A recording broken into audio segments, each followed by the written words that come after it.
hallelujah, praise the everlasting King.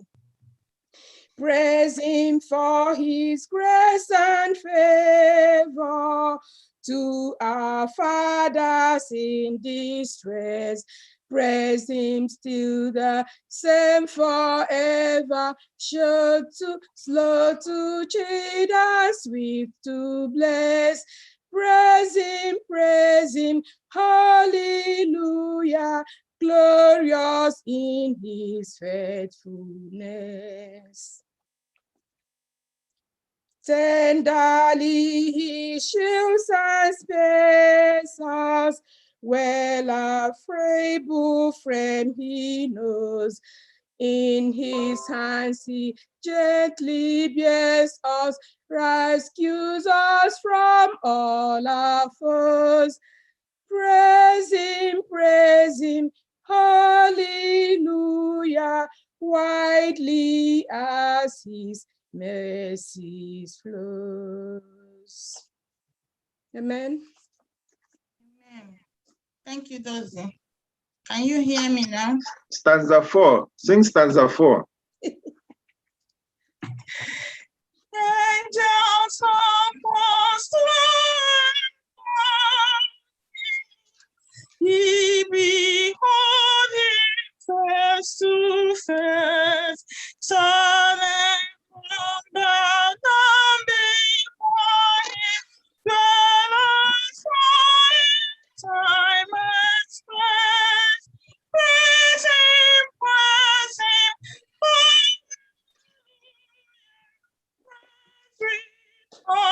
stands on the grace. Amen. Amen. Let us reverently bow, kneel, and humble ourselves before our God. Ezi Chineke anyị onye bi n'eluigwe, obi anyị jupụtara n'ọṅụ ịbịa n'iru gị n'ụtụtụ a. Imeela n'ihi na ịbụ chi anyị, imeela n'ịbụ onye okike anyị, the Lord God Almighty. We have come before your holy throne now. So, Father, come, descend in your gracious power and tabernacle with us now in Jesus' name. Father, we want to thank you for your special grace on us. We want to thank you for your mercy. We want to thank you for your unconditional love. We thank you for your protection and your guidance, for your leading, for the wonderful things you have done in our life. We say, may glory and honor be unto you in Jesus' name. Oh, Father, I will not forget the traveling mercies you accorded your sons and daughters. You have been wonderful. You have been great. You have displayed your creative power, and we have seen this. The evidence are very clear. Oh, Father, we praise you. We adore you. We worship you this morning. Receive all adoration and praise in Jesus' name. Amen. Amen. Ọbụla ka anyị ji bịa n'iru gị n'ụtụtụ a, biko gboo ya n'otu n'otu n'aha Jizọs. Amen. Anyị nwere ike anyị ejeghela n'ime izu a n'otu ụzọ ma ọ bụ ihe ọzọ, n'okwu ọnụ, na akparamagwa, biko Onyenwe anyị. N'ala ala obi ebere gị, biko gbaghara Onyenwe anyị, biko gbaghara n'aha Jizọs. Amen. Wụsa anyị ngọzi gị n'ụtụtụ a, wụsa anyị ịhụnanya gị, wụsa anyị mmụọ nsọ gị, ka ngị du anyị, ka ngị mee ka ofufe anyị bụrụ ihe ga-enara nke ọma. Biko Onyenwe anyị, gọzie anyị niile n'otu n'otu. Site n'ụtụtụ a ruokwa mgbe anyị ga-emecha, Onyenwe anyị, we want to feel your presence. Amen. We want to receive that touch from you. We want to know that we have tabernacle with you. Please, Lord, have mercy upon us today. Anyone that stretches out his or her hand by faith unto you, calling upon your holy name, oh Father, may you hear and answer in Jesus' name. Amen. Please follow of what you will do today. Father, release your power.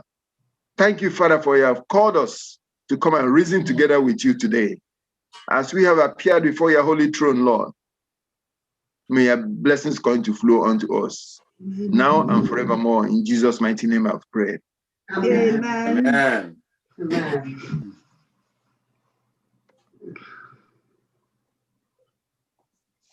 Amen. Good morning, saints of God. Good morning, neighbor. This is the day that the Lord has made. We shall all be glad and rejoice in it. This is the first Igbo Seventh-day Adventist Church in New York. We are welcoming you to our Sabbath school worship and our worship today. Whether you are calling in from the east, southwest, and north, whether you are watching us from Facebook and fellowshipping with us from the Zoom, we want you to relax.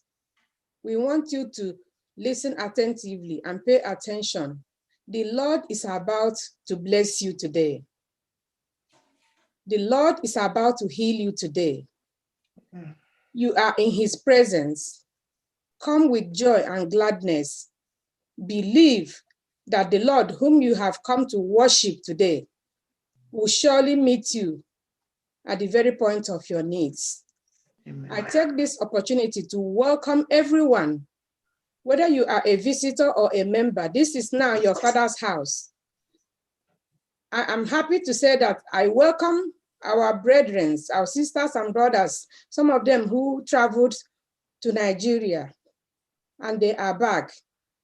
Our superintendent, Elder Enya, is here. You are welcome, sir. We thank God for Johnny Macy's. My neighbor, Mrs. Victoria Mogu, is shining. She is here. We thank God for Hallelujah. Johnny Macy's. Amen. And any Amen. other person that I have not seen. I pray that as we worship today, that the Lord will bless all of us and our families and loved ones abundantly in Jesus' name. Amen. Amen. The very thought of Jesus, his presence can be felt. He's as close as the mention of his name. There is never any distance between my God and I.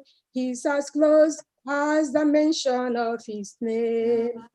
He's as close as the mention of his name. Jesus, Jesus, he's as close as the mention of his name. Jesus, Jesus. Amen. Amen. Our memory test today, which happens to be our Bible reading, is taken from the book of Genesis, chapter 1, verse 26 and 27. And it reads, "Then God said, let us make humankind in our image, according to our likeness. So God created humankind in his image. In the image of God, he created them, male and female, he created them." Amen. Amen.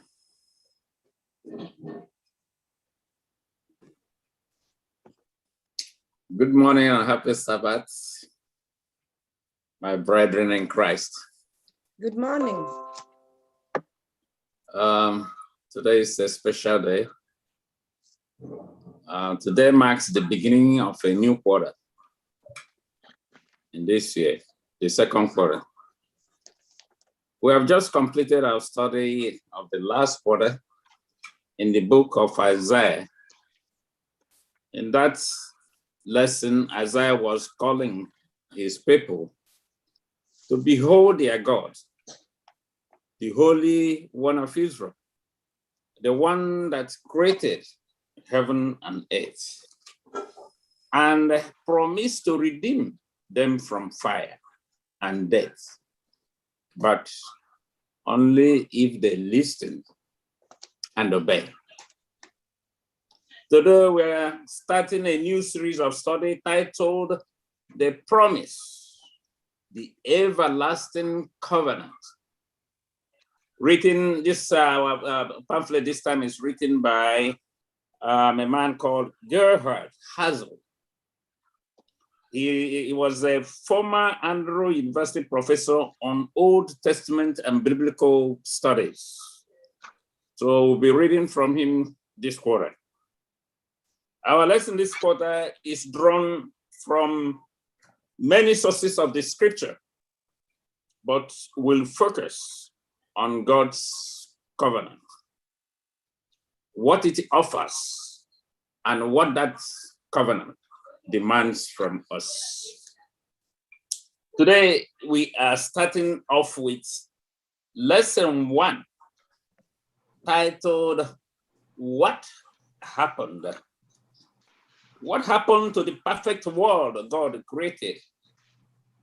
The lesson is geared to answer certain questions about the origin of the universe. How do we get here?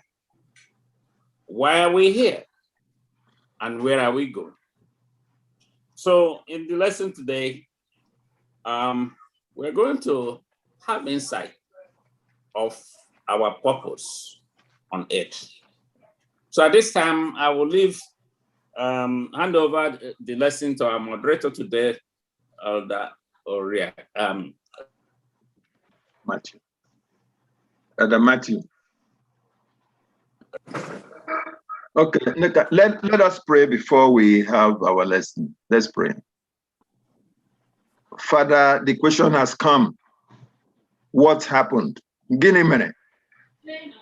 We pray, Divine Lord, that you will tell us really what happened. That at the end of this lesson, we'll be able to understand what really happened. Father, at this moment now, I lift up your son, Elder Matthew, before you, that you touch his lips. Give him the message, give him the answer, and give us listening ears, Heavenly Father. Not only that, may we appreciate the beauty of the lesson as we apply it in our lives. Father, we need discerning mind and spirit at this time. And take control, Lord. I pray in Jesus' name. Amen. Amen. Amen.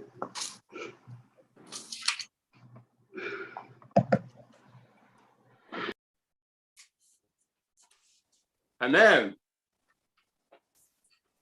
Can you all hear me? Amen. Thank you. Happy Sabbath, everyone. Happy Sabbath. Thank you. What a wonderful day. What a beautiful day that we'll have our first lesson of this quarter. First of all, before we go forward, let's have a recap of our previous lessons. Last lesson, actually last quarter, was about God prophecies.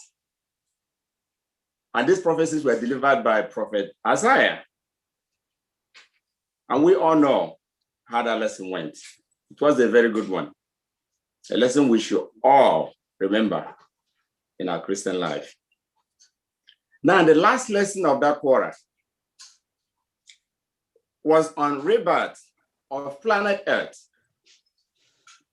We learned that God promised us a new heaven and a new earth, a new place where we all live. After we spend 1,000 years with him, we come down to the new earth.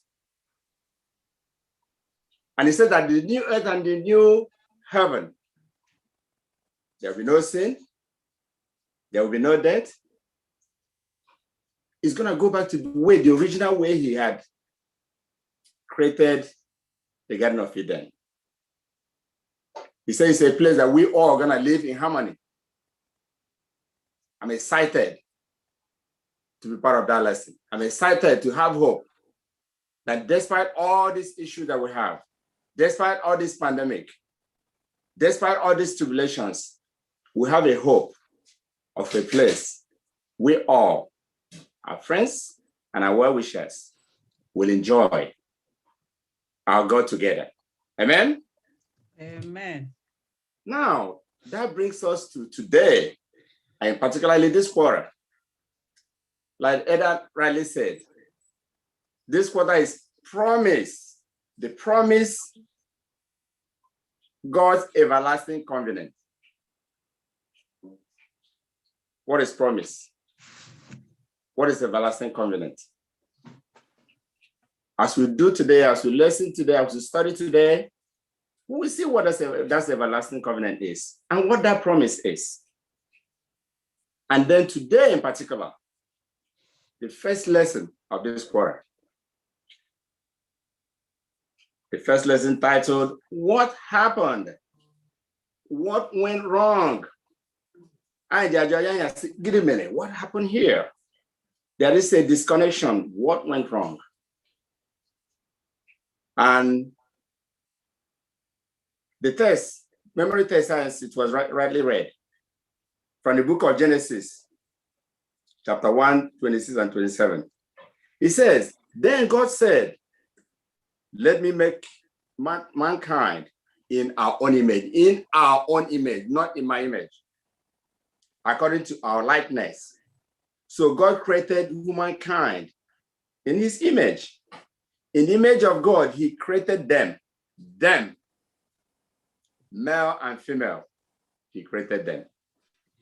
So it tells us that God was in control of this. God was there with someone else, or maybe some other people. But he said, let us create them.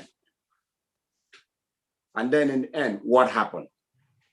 As we go through the lesson, we see what happened. We see where that disconnection came in. Because it says there that God created human beings, created the heaven and the earth, and filled them with hope and happiness, with perfection. But then after that, after he created all these things, he said that is good. When something is good, it's something that is complete and beautiful. But the question is, then what happened? What about diseases? What about all these hurricanes? What about natural disasters? What about earthquake? If God said it's good, why do we have all that? Why? Then he went ahead to talk about when man was created on the sixth day, which was basically the last day of creation. And after God created man in his own image as well, and then he said that it was very good. Remember, the other one was good. This one, very good. And then another question, what happened with the murderers? What happened with the liars? What happened with the swindlers? Was it a mistake that God said it is good? Or is there anything that happened that we can learn today? And I ask that you stay tuned as we go through this lesson and see what really happened. Why we have all these problems. Why our prayers cannot be heard anymore. Why we can no longer have a direct communication with our Lord. Something happened, and what happened? Now move on to Sunday. Sunday's, the title is Total All the Way Down. There's an explanation here. There's this doctor, a research doctor, who was doing a lecture. That lecture on orbits of planets around the sun, and then orbits of sun around the galaxy. So as he was giving this lecture, this woman, elderly woman, just came and said, hey,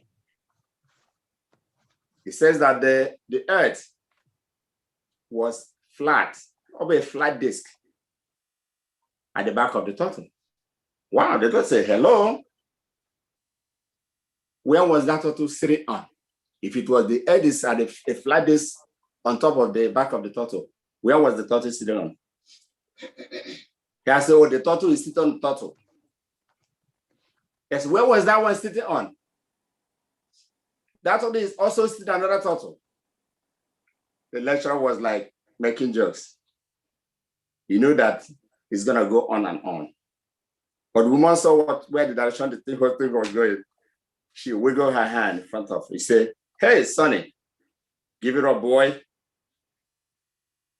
It's total all the way down. Very interesting. And What does this tell us? This talk about basically creation, basically the universe. Like he rightly said here, it's no matter how this story looks, the most crucial thing is the human existence. God has given us enough information for our own salvation. But when we start asking for so many things, your mind will go crazy. The nature of the universe itself, and it has so many important questions that we need to know. One says, what is this world? What is this world? Another one said, where are we here? Why are we even existing? How did we get here? And where are we finally going? Where are we going? Because the scientists get over, they want to say, oh, we are from Earth, we are from this. But as children of God, we know we are from somewhere. This lesson tells us that God created us in his own image. And now, let's go to the scripture. Let's see what the scripture tells us. Before we move forward, there's one quotation I always have in my head. It says, 2 Timothy 3, verse 16. It says that everything, I'm just paraphrasing, everything written in the scripture, in the Bible, that is from the mind of God. That people, they were inspired when they wrote it. God inspired them. So if you believe that everything written is for us to learn, for a reproof, to straighten our ways in the path of righteousness, if you believe in that, then you should also believe in all the scripture that we're going to read now. You should also believe that God created man and woman. First of all, let's do Genesis. Can someone read Genesis chapter 1, verse 1? And another one getting ready, Psalm 100, verse 3. Isaiah 40, verse 28. Let's read in that order. Genesis 1, verse 1, please. In the beginning, God created the heavens and the earth. Thank you. In the beginning. So in the beginning, God created the heaven and the earth. Scientists will tell us, oh, from evolution, wherever.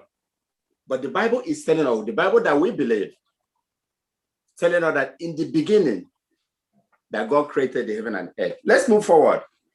Psalm 100, verse 3.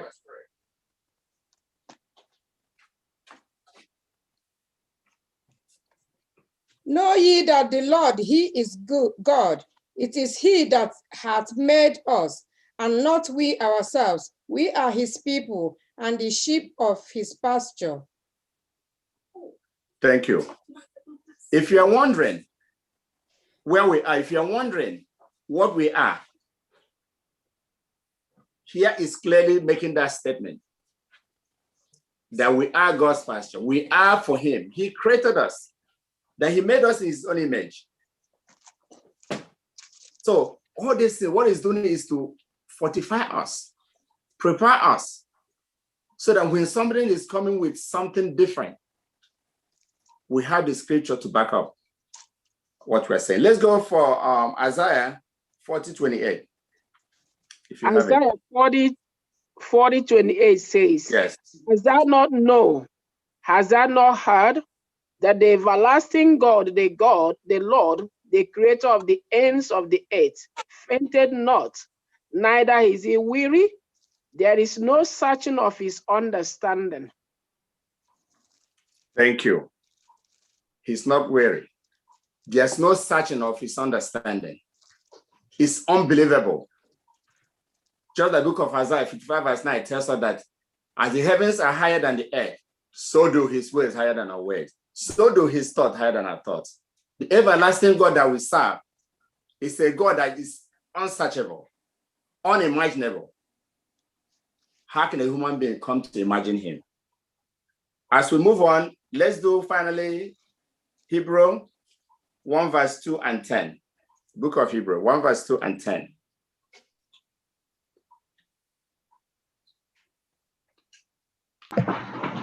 1:2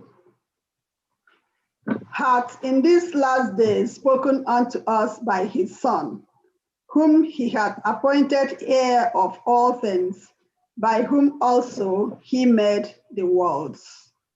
Verse 10. And thou, Lord, in the beginning hast laid the foundation of the earth, and the heavens are the works of thine hands.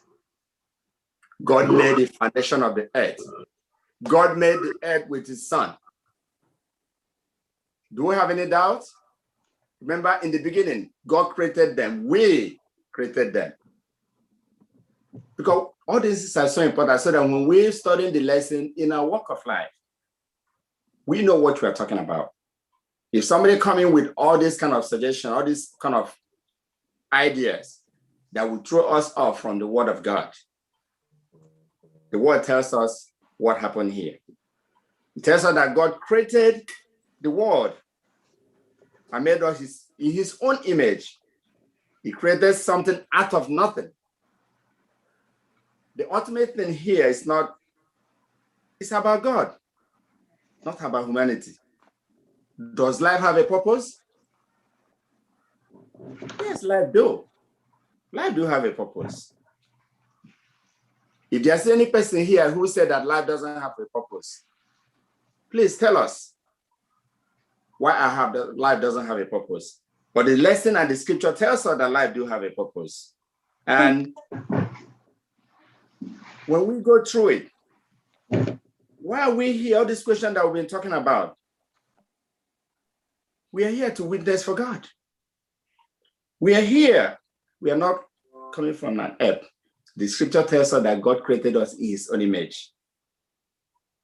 And he's telling us, where are we going? From our last lesson, it says that God is preparing a place for us, right? And that new heaven and a new earth, that is going to be a place that no sin, no death. And when you read Revelation chapter 21, clearly, God is telling us where we are going, the new heaven and a new earth. Because we need to respond to all these questions that we ask. Now we know where we are going. Now we know the purpose of our life. We're here to witness for him. And we know where we are going. And God is not even pushing us. He's just telling us what we need to do. It's up to us to accept or not to accept. He's not begging us. Because look at what happened these days. Look at where we are. In the middle of the pandemic, when people that don't know God are now calling God.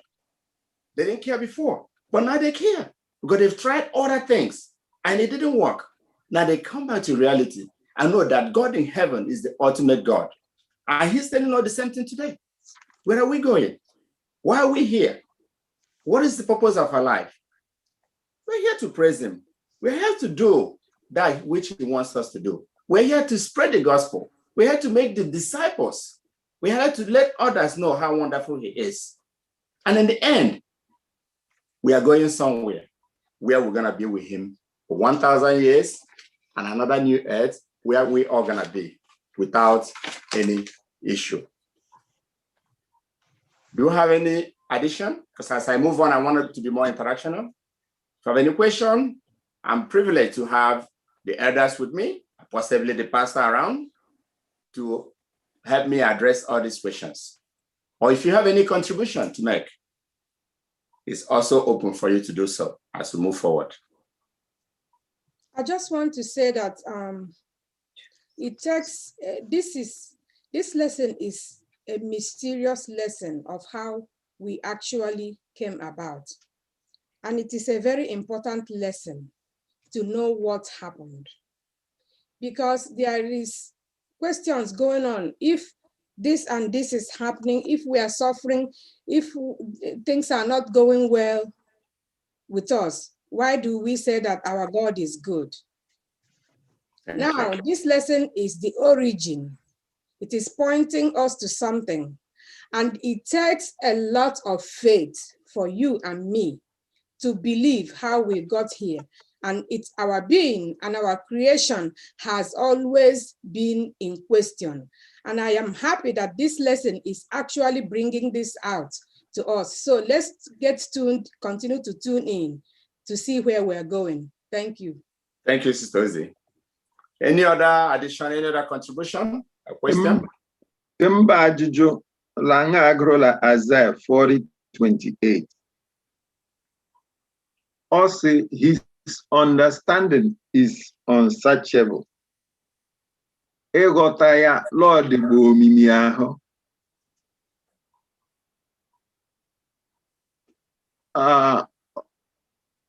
Let's now do that. I just say, what happened? Gịnị mere?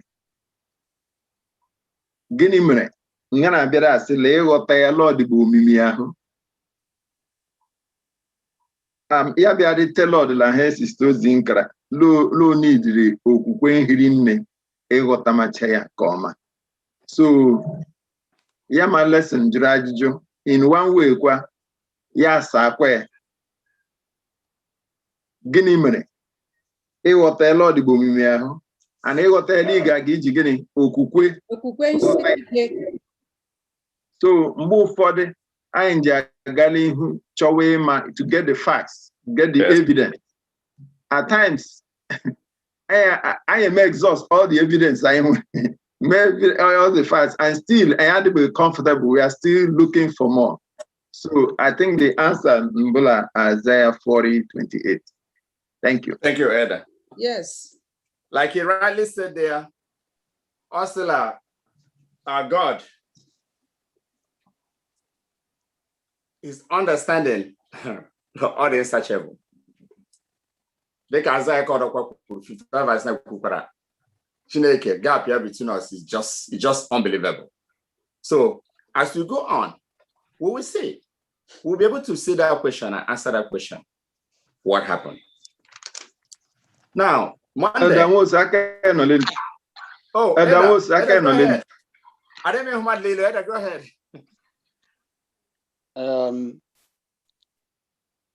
The title of the lesson. Oh, when so many questions to answer. Ni hilani njase. Obu okubeke.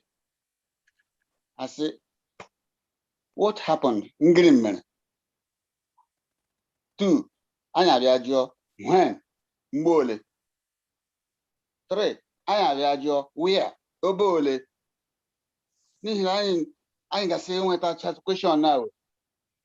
Then in conclusion, I have your joke. As you don't say, yes, dear, these are the questions I can see that. Then I in conclusion, I what is happening now? Let's now a broad lesson like that from the word go. But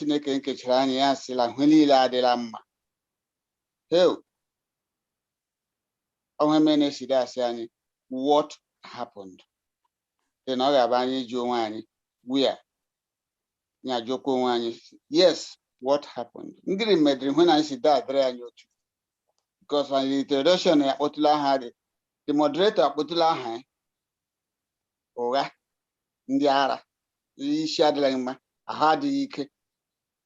what happened? The lesson that since the introduction, I said, hope. We saw hope, we saw happiness, we saw perfection. For now, let's continue. Thank you. Thank you, Eda. Like you rightly said, yes, that question will be answered. What happened? What went wrong? But let's stay tuned. We will be able to answer that question today. Then let's think Monday, in the image of the maker. So it's trying to emphasize on this image of the maker. And here, let's read Genesis 1 verse 27. So Genesis God 1 verse created 27. mankind in his own image. In the image of God, he created them. Male and female, he created them. Thank you. Now he's telling us again, God created man in his own image. Okere nwokola Osi nwokola nwanyị. And nwokola nwanyị a Lord bụkwa in his image. Yeah. Therefore, nwoke iche ya no image ọdọ nwanyị and image ọdọ. Because that God created mankind in his own image. He created them male and female. And nothing else. And nothing else was made that was so unique like that one. And it tells us that relational beings, that you think of the spiritual and mental aspect of our development. Because someone might ask, why are we in his image? That makes us different from other creations. That's the woman of both male and female. And what for anyone spirituality, what for any carges law pachama. And so we are privileged to share that incredible opportunity of being made by our God. Yeah, Joe question. Yeah, say that. What does it mean that God created us in his image? I don't want to keep you on. What does it mean to say that God created us in his image? I can only say that God created us in his image because God is a relational God. God wanted beings to reason with, to talk with. You know that we are the only creature he made special and formed us with his own hand.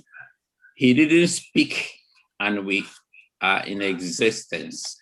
He took time to make us special and breathed his own breath into us.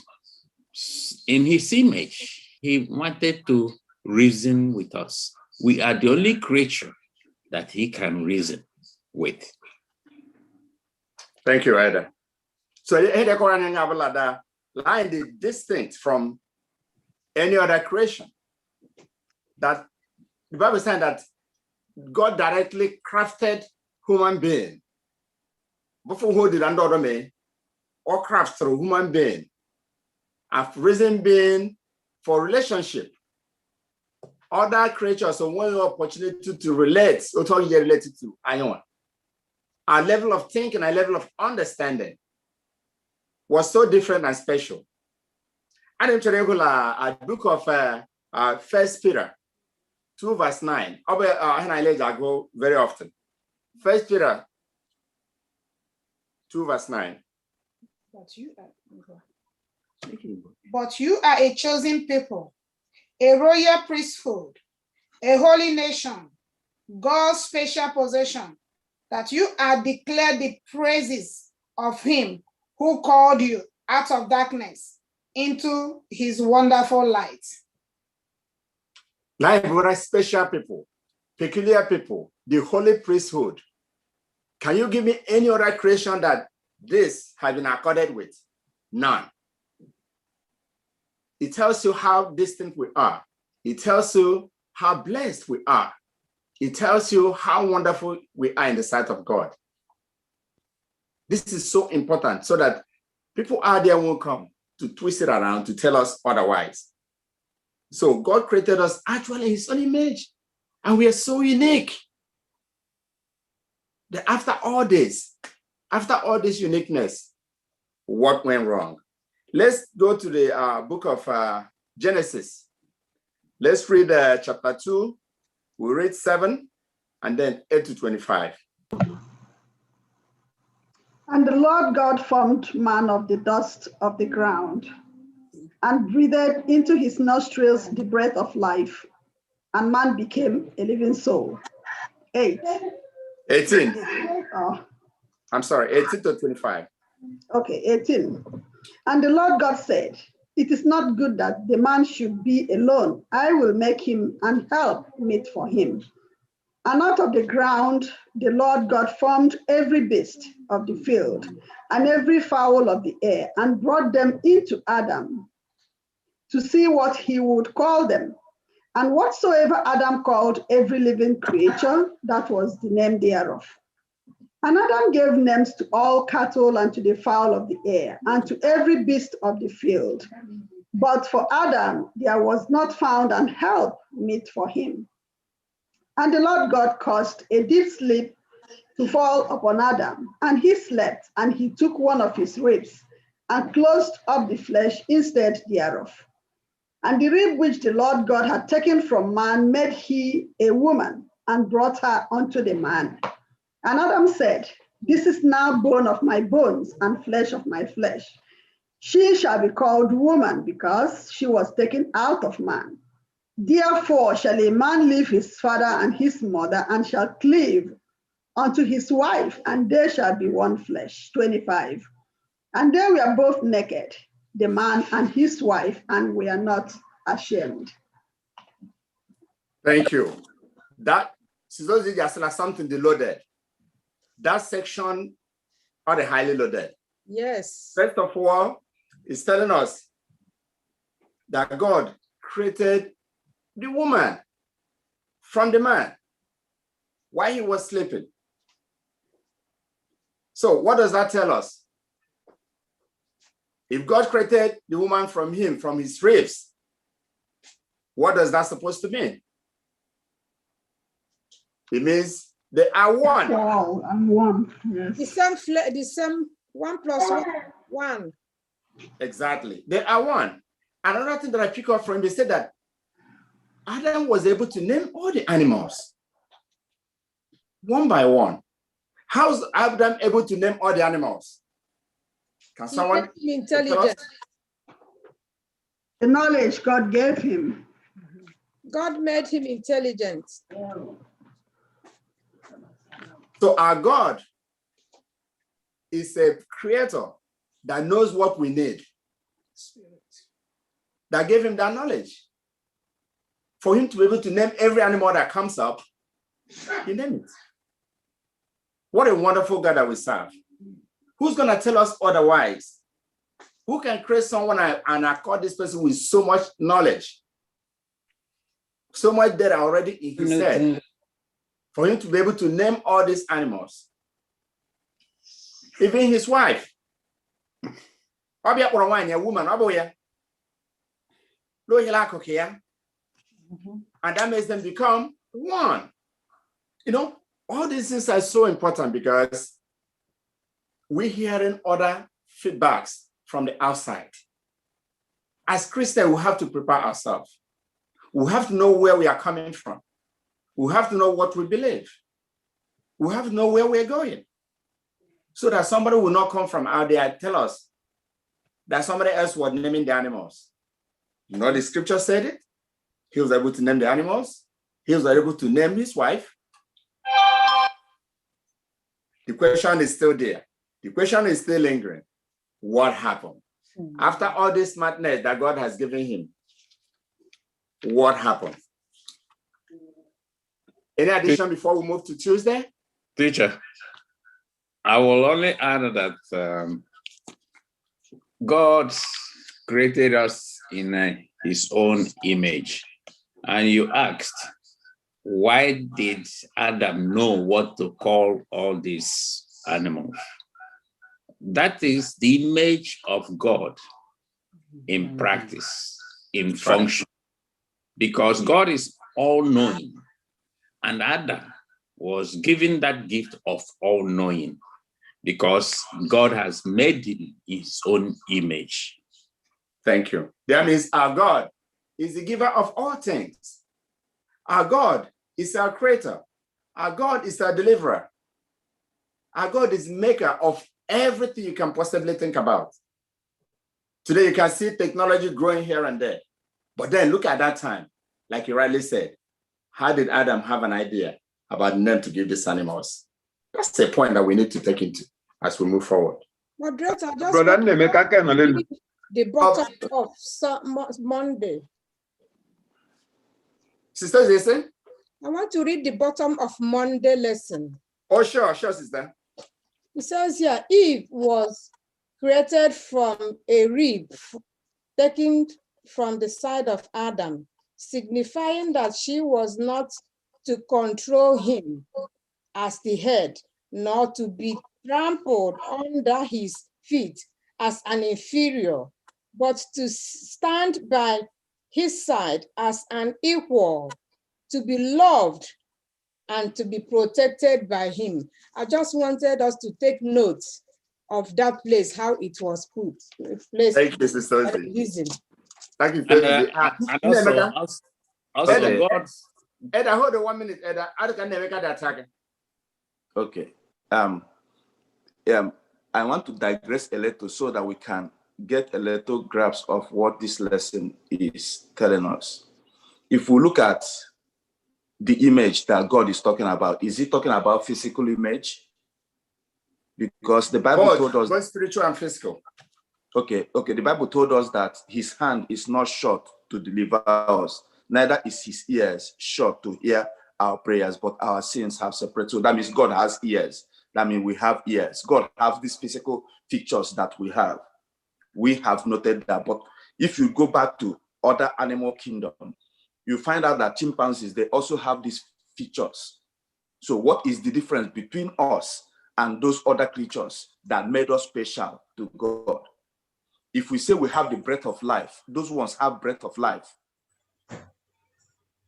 I don't know if everybody's understanding what I'm saying. Those Yes, ones we do. have the breath of Go ahead. life. Go ahead. But the only thing that makes us different from them is the Spirit of God in the inside of us. That is the Spirit that connects to God. That is why if you go back to 1 Corinthians chapter 2, verse 9 through 14, it says, nobody knows what is in the mind of God except the Spirit, that is the Spirit of God. So that our connectivity with God is spiritual, not physical. That is why animals cannot connect to God that way. We can connect to God that way. So that is the difference. And that is that spirit, the spirit in us is that spirit that gave Adam the power to name things, the power of nomenclature. That's the power that we have over other things that God created. And that is why God can relate to us, because God relates to us by the Spirit. Thank you. Thank you, brother. Eda. Yes. Nnameka has just said briefly what I wanted to say. Okay, that was And okay. Already, what I want Go to ahead. add is, what is really the image of God? And the lesson tells us that when God created everything, he saw everything that he created, they were perfect. And that the image of God is full of loving. And that's why he mentioned that to us when he created Eve and gave to Adam. The image of God is full of love, is full of perfection, is full of relationship. And that was why after creating them, he left them in the garden and he was relating with them, I will say, almost every day, every moment. Today, how do we look at it? We should look at the image of God as the same from the beginning up to this very moment. That's what I want to add. Thank That the you. image of God is loving and he is perfect. Thank you, we Eda. have read it, it's unchangeable. He continues to be and will continue to be today, in the time past, and in the future. That's Thank the you, image. Eda. Edenia, Edenia, Chapurugogu.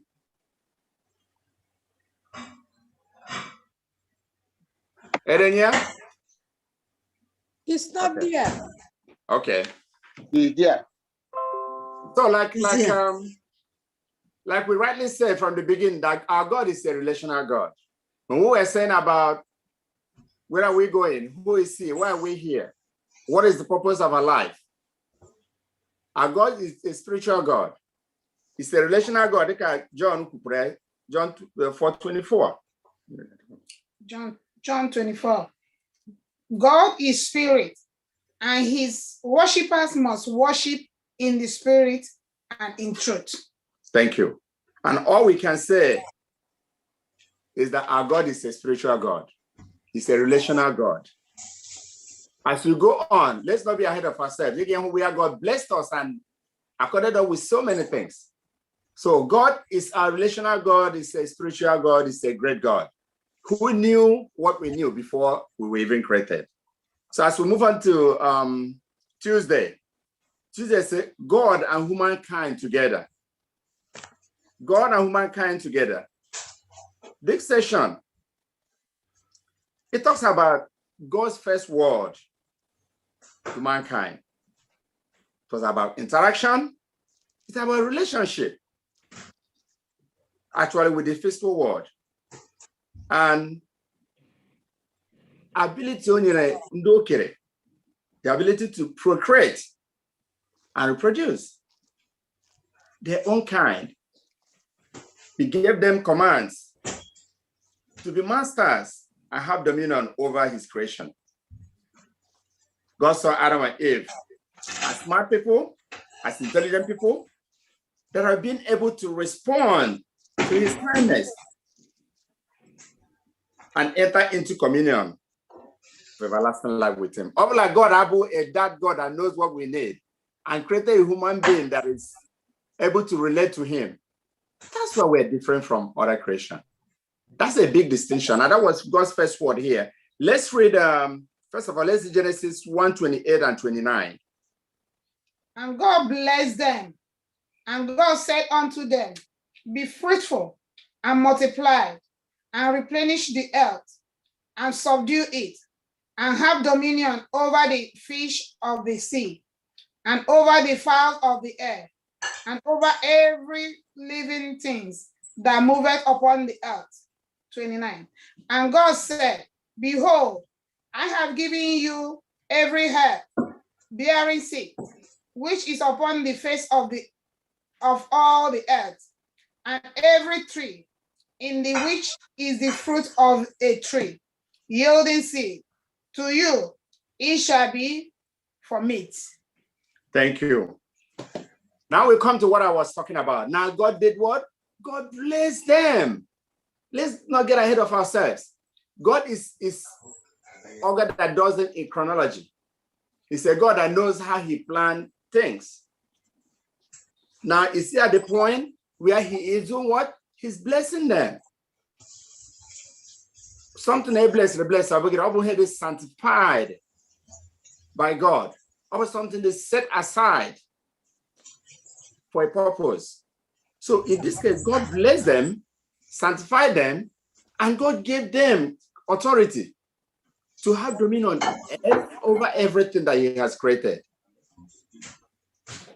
If this God is not a God that knew what we need, do you think he's going to give them that kind of authority? He knew. He relates well. He wanted a human being that can relate with him, not just be a regular creation. So this is why we are so unique. This is why we are so different from any other creation. And also when we read, we've read that already. Let me see what it says here. Let me read the first paragraph. He said, notice God's first spoken word to mankind. At least they appear in scripture. He points them to the ability to procreate, to reproduce more of their own kind. He also points them to the earth itself, to the creation, and he tells them to replenish it, to subdue it, and to have mastery over it. He also points them to the plants they can eat. In short, according to the Bible, God's first word to man and woman deals specifically with their interaction and relationship with the physical world. This is the God that we serve. This is God that does things in sequence. This is a God of order. Now he got to the point where he's blessing them. He gives them authority to take control of all these things and move forward. And it's a relationship issue going on here. In the end, but now he's actually offering that to them, showing them what is ahead of them. And he made them distinct from others. If anybody is telling us otherwise, let's not even go there. Then let me read also the last paragraph here. He says, God addressed Adam and Eve as an intelligent beings who could respond to his kindness and enter into communion and fellowship with him. Also, as creature children, Adam and Eve were dependent upon the blessing and care of their creator father. He provided all they needed. They did nothing to deserve what he gave them. They were purely recipients of something they did not earn. This is a mighty God that we serve. This is a God that created man and woman and we're able to provide all these things for them. They're supposed to depend on him. Hey, with that example today, let's come home. Your children. They think without you, they're going to be able to function. You born them, you leave them.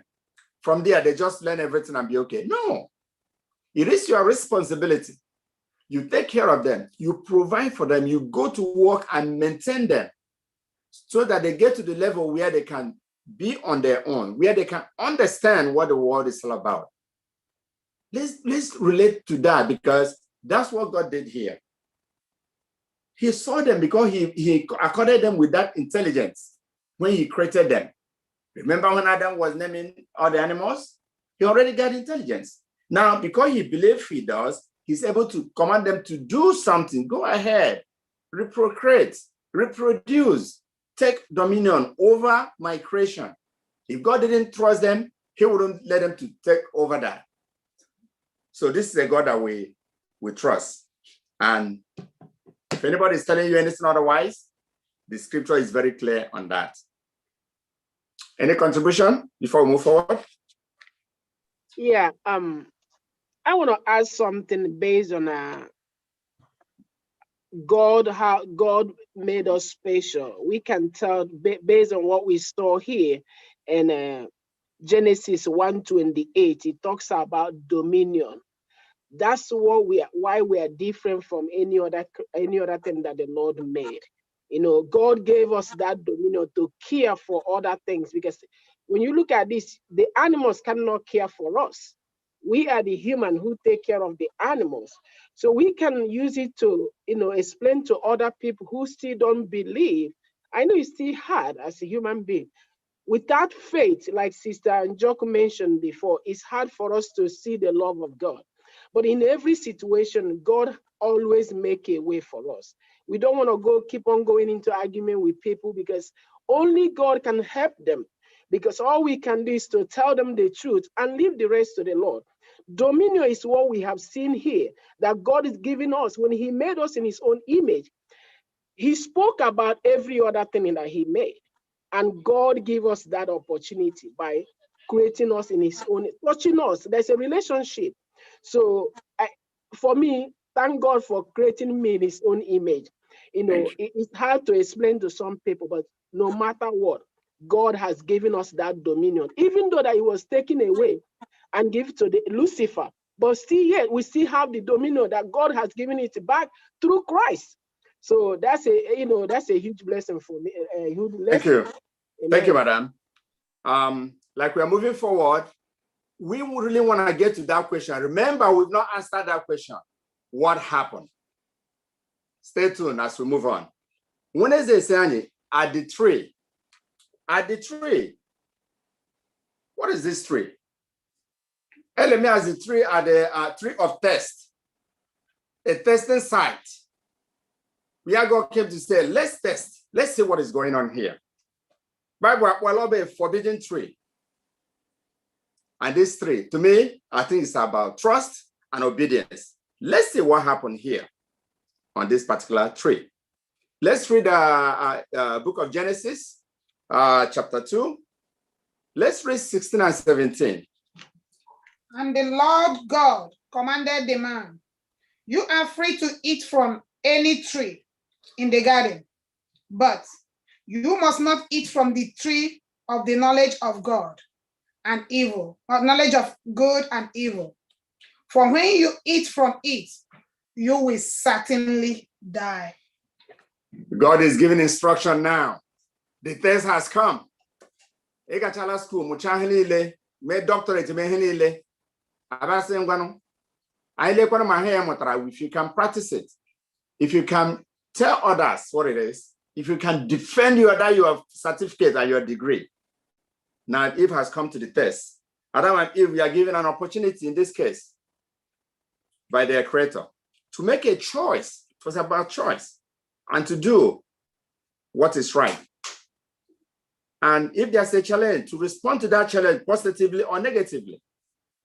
God allowed them to exercise their free will when faced with a challenge. God made them free moral beings. They had to decide either to obey God or to disobey. They had the same opportunity to listen and obey. Today, do we have that opportunity? Let's bring this down. Let's see what happened here. It tells us that Adam and Eve, after he created evil, they were exposed to some challenge. That challenge, she was going around. That tree, I think about the test site. When you approach the serpent, and one thing we are from here, but that we have to be careful about the scripture. Because when you know, I say, when you kill, they actually twist around. Maybe you kill a heel queer, your mind will be changed. In this case, unule hokurunya. Yaba juwe say, oh, Chineke si mori la ha lezi oku. O Chineke agwolora me iri lo mkpụrụ oshi ka no nga. Ya ga gwere mkpụrụ oshi. Ogere Chineke ntị mgbe gwere mkpụrụ oshi. Class.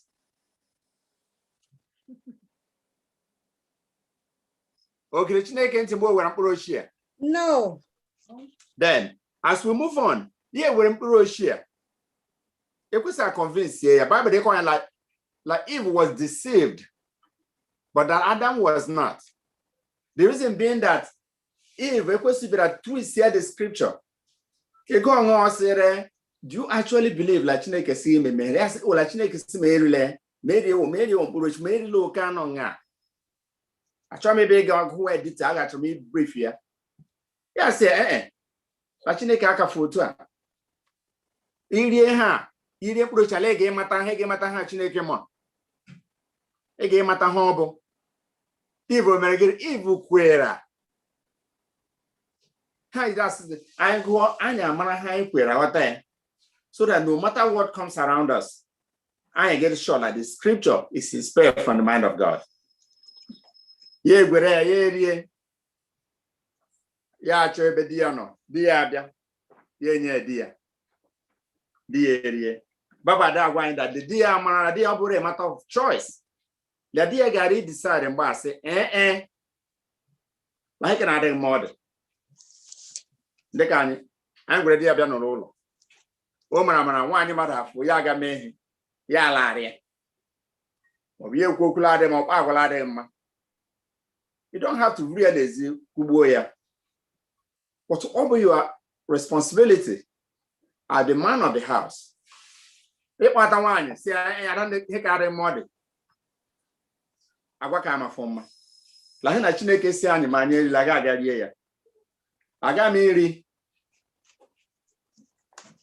Unu ga get ko ani tule no obun obe hu anya to be rubishi to be ekwe lo siga na na mkpụrụ oshi arie.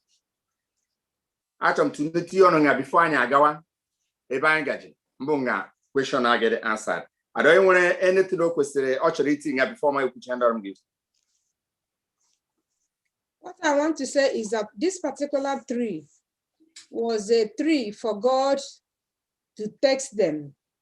And God created them and gave them dominion and gave them freedom of choice to make a choice between good and evil. And when he was talking about this tree, he made it an example. He didn't hide it from them, how he felt about that tree.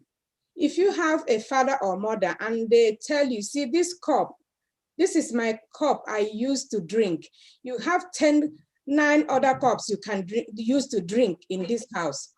If the father steps out, why would you go and drink with that particular cup while there are 9 others? It's a choice. So this area of the lesson is telling us that God has given me and you freedom of choice, freedom to pay your tithes, 1% out of the 10.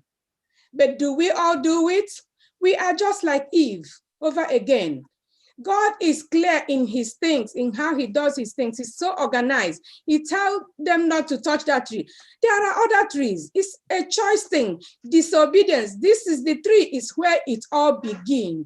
The pain, the suffering, the death, it began here.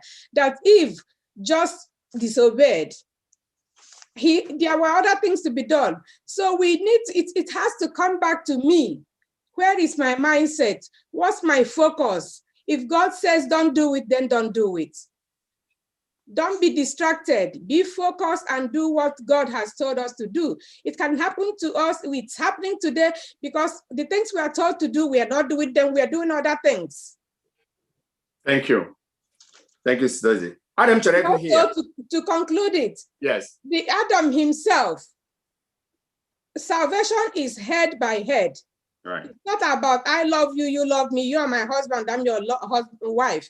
And when you see the right thing, the wrong thing I'm doing, you join me because I'm your wife. No, everybody has to focus and do the right thing. It doesn't matter who is involved. They brought this out in the lesson last night that if Adam has said the right thing and kept focus, who knows, the good God of love would have forgiven Eve and redone things for them. But instead, he joined and everything exploded.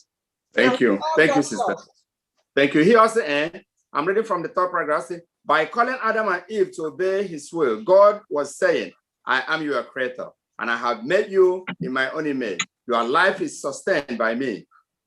For by me, you live and move and have you have been. Now, the end of the paragraph here, the last paragraph here says, in the end, our relationship with God can be effective and lasting only if we freely choose to accept his will. In essence, rejecting his will is to claim independence from him. It indicates that we believe we do not need him. That is a choice that results in knowledge of evil, and evil leading alienation, loneliness, frustration, and death. So, all they call that all be a matter of choice, like you rightly said. It's a matter of choice, but that choice was not made correct. Despite that, God told them, Lord, he's the creator. They should lean on him in everything. And he also, the test of God gave Adam and Eve. The test God gave Adam and Eve was one of the loyalty and faith. Would they be loyal to their creator, who had given them everything they needed, plus a word of delight? Or would they go their own way, independent of his will? Would they have enough faith to him to take him in his word? Their loyalty and faith were tested by the tree of knowledge of good and evil. In what ways do we face similar tests today? How does God function? Parallel command. So he's telling us basically what you were saying. Today, like in the question, today I question, I who hang a lot of Anya Kajia. One yanny may Diany may Anya Kufte, Anya may last love or love Anya go on like they get happy with her because he has laid the foundation when you take with CJ. Nick, I ain't going to leave who and you know, get them a lesson now. The Thursday lesson, but the bulk of this lesson, my name put up for Thursday, then we don't have anything. The Thursday Sunday, breaking the relationship. Are you breaking relationship with who? You are breaking relationship with God. When Adam chose to disobey God, and Eve was convinced by Satan and the lies, Eve was deceived. Adam was not deceived. He deliberately chose to disobey God's command. As a result, the friendship and the relationship with God was broken. The sin separated us from God today. Even today, before I read this, today we are asking, why is God not answering our prayers? Because the sin has come in. When he created all those things, other creation, also that, Lord, they are good. They went for hurricane, they went for all these natural disasters. What happened? The sin came in. That's what happened. Then Boke Chamad like the 6th day. Yes, Lord, they are very good. But I have been liars, we're murderers, we're swindlers, we're all kinds of people. what happened? What went wrong? The sin came in after Adam and Eve accepted to eat that fruit, that forbidden fruit. That's when the sin came in, and that's exactly what happened. Why today we don't have that direct connection with God.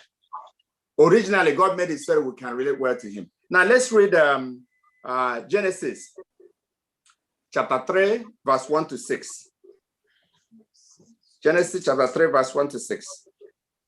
Now the serpent was more subtle than any beast of the field, which the Lord God had made. And he said unto the woman, Ye hath God said, Ye shall not eat of every tree of the garden.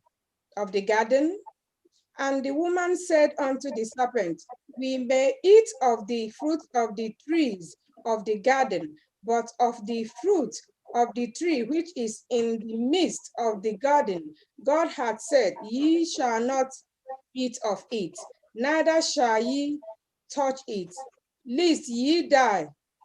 And the serpent said unto the woman, Ye shall not surely die. For God doth know that in the day ye eat thereof, then your eyes shall be opened, and ye shall be as gods, knowing good and evil. Thank you. Thank you, sisters. We have it there. Now, in a nutshell, we see what is happening here. Because they did not obey, they disobeyed, and scripture tells us that that of Adam was deliberate. He made a choice of doing what is wrong. Ngola, the second paragraph says, as a result of this blatant transgression and disregard of God's command, the relationship between God and mankind is now broken. It changed from open fellowship with God to fleeing in fear from his presence. Alienation, separation, replaced fellowship and communion. Since sin appeared and all its ugly results followed, unless something was done, humanity was heading to eternal ruin. Now, let's see, I'd head up by here. Let's read Genesis 3, verse 15. As we bring this to a close, Genesis 3, verse 15. And I will put enemies between you. Okay, go ahead. Okay. And I will put enmity between thee and the woman, and between thy seed and her seed. He shall bruise thy head, and thou shalt bruise his heel. Thank you. I will put enmity between you and the woman.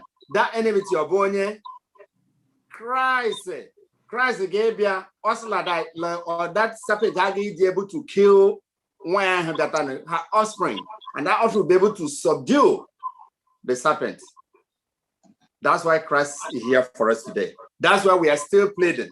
Because that after we did all these things and every God made a provision for us that in case everything goes wrong, Messiah, that will come and help us. I have to make it the last paragraph. You'll see, in their utter helplessness, Adam and Eve were to gain hope from the Messianic promise, hope that would transform the existence, because this hope was from God given and God supported. The promise of Messiah and of final victory, however, vaguely stated at that time, lifted the gloom into the sinning and placed them right. So, Nika, good. Before you sing, give me just 1 minute. I just want to read the Friday. The summary of this is so important for us. Now we know where that mistake came, where we have the problem, what happened. Now we know the answer of what happened. The sin came. Adam sinned and Eve sinned. And this is why we have a transgression here. And the summary is saying, God created us in his own image so that a loving fellowship could exist between him and us. Although the entrance of sin shattered the original union, God seeks to restore this relationship through the plan of salvation, the plan of redemption.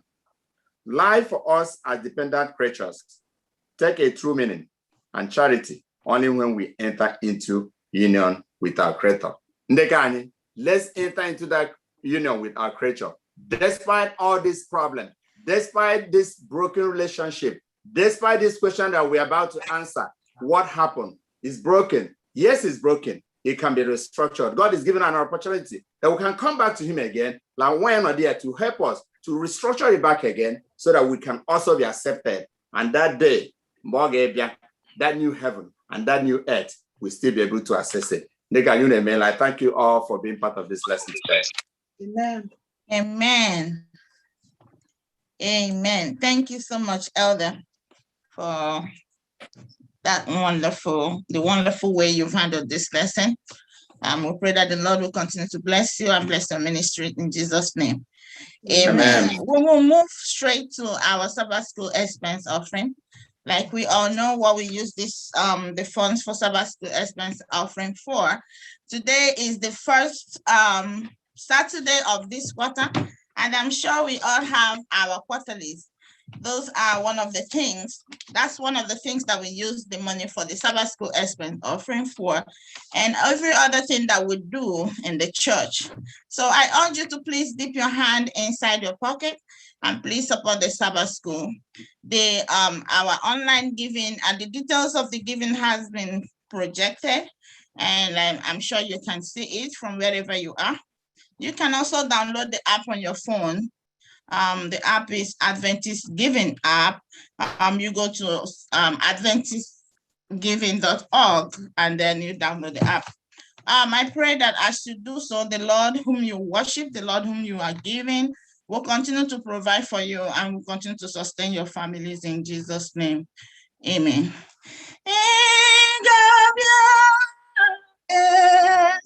Jesus, ịkpọrọ ndị gị ị ga-abịa ịkpọrọ ndị gị la anya hụrụ ahụhụ n'ime elu ụwa nke anyị na-ele anya gị onye nzọpụta anyị. Ikwere anyị nkwa na ị ga-abịa ịkpọrọ ndị gị laa. Ị ga-abịa Eze Jizọs. Ị ga-abịa ịkpọrọ ndị gị. Ọ mara m na ị ga-abịa ịkpọrọ ndị gị laa. Amen. Amen. Amen. Happy Sabbath again, brothers and sisters. Thank you, Elder Matthew, for taking us through this lesson. Very important lesson. What happened to the perfect world God created? There are so many texts on this lesson, but let me reiterate a little bit on the purpose of why God created us. God created us because he wanted a relationship with us. He wants us to be a glory to him and not just do whatever pleases us. We are here to love one another, to be a witness to his name, to live and walk in unity with each other. As Jesus prayed in John 17:21, he prayed that we should be in one. We are here to bear fruit for his glory and to make disciples for him. And one day, answering that question, where are we going? One day, we are going to return to our Maker, to be with him, because Jesus died so that that broken relationship will be restored. The question today is, will you, my brothers and sisters, choose to accept Christ and what he has done on the cross for us? So with this little closing remark, I now invite all our participants today for our next lesson on Sabbath, titled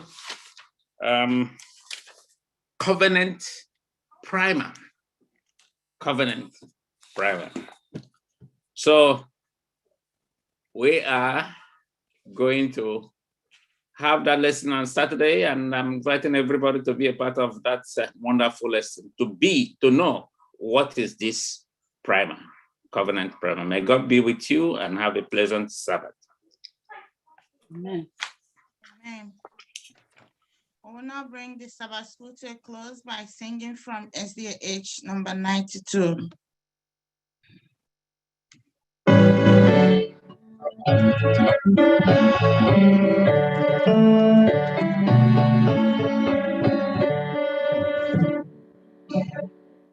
This is my Father's word, and to all his secrets, all nature sings around me, rings the music of the sun. This is my Father's word, whereas me in the throne of frost and springs of skies and sea, his hands are on the shore. This is my Father's word, the best that carols sweet, the morning light, the lily bright, taken the maker's praise. This is my Father's word, he shines in others' friend, in the roasted grass I hear him cry, he speaks to me everywhere.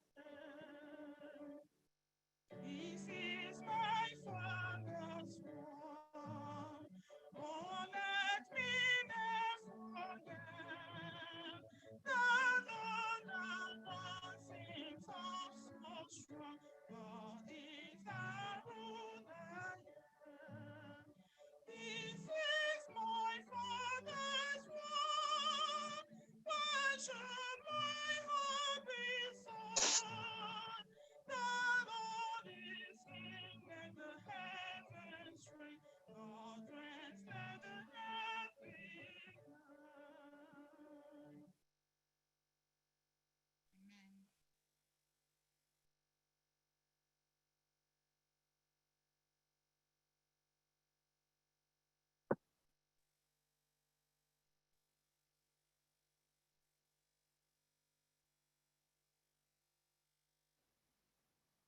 You done?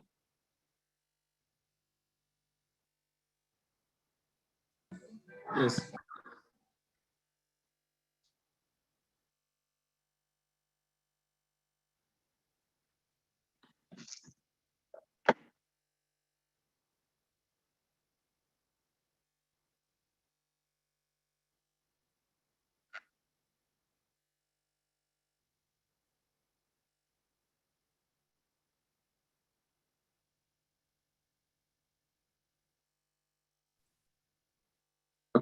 Okay, let us pray. Let us pray. Our Father in heaven, we thank you for your loving kindness and mercy. We thank you for your leading and your guidance. We thank you for the wonderful lesson we've learned today, what really happened. Father, we thank you for the promise that you have given to us. Your unconditional love unto us, your mercy and your grace, that when we were yet sinners, Christ came and died for us. The promise in Genesis 3:15. Oh, Father in heaven, thank you that you considered us as partakers of your heavenly kingdom. Thank you for the choice you made to choose us to be your royal priesthood. Despite our sins, despite our unworthiness, you stretched forth your hands and you considered people like us. What a wonderful Father you are. We thank you. as we worship you today, fill us with the power of your Holy Spirit. Thank you for your brothers and sisters who have gathered to worship you today. Thank you for being partakers of this wonderful Bible study at this time. Going to teach us, going to endow us, Lord. Going to give us listening ears. Let us apply the beauty of these lessons in our life experiences, Heavenly Father.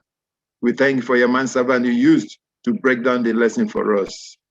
Father, may we continue to be strengthened by faith, trusting in your divine power until you return the second time. Going to bless us as we even enter into the next part of our worship today. May we all be edified, and may glory and honor be thine. We ask in Jesus' mighty name. Amen.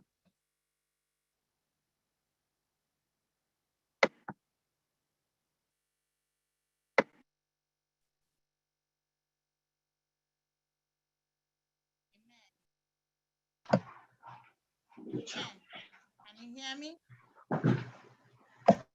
Yes.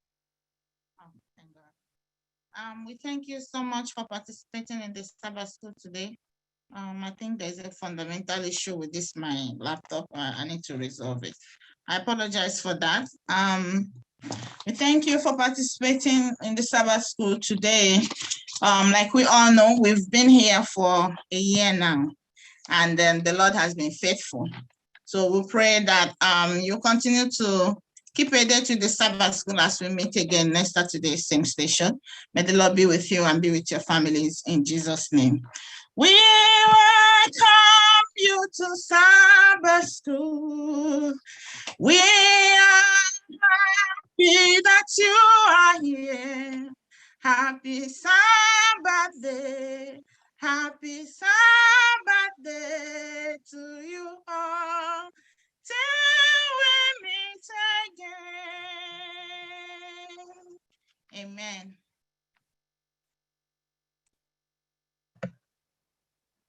Happy Sabbath, church. Happy Sabbath. Happy Sabbath.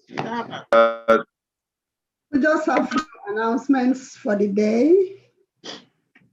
We are reminding those interested for baptism to see Elder Nnamdi Oriakụ. Ndị chọrọ ime baptism, biko unu hụ Elder Oriakụ anya.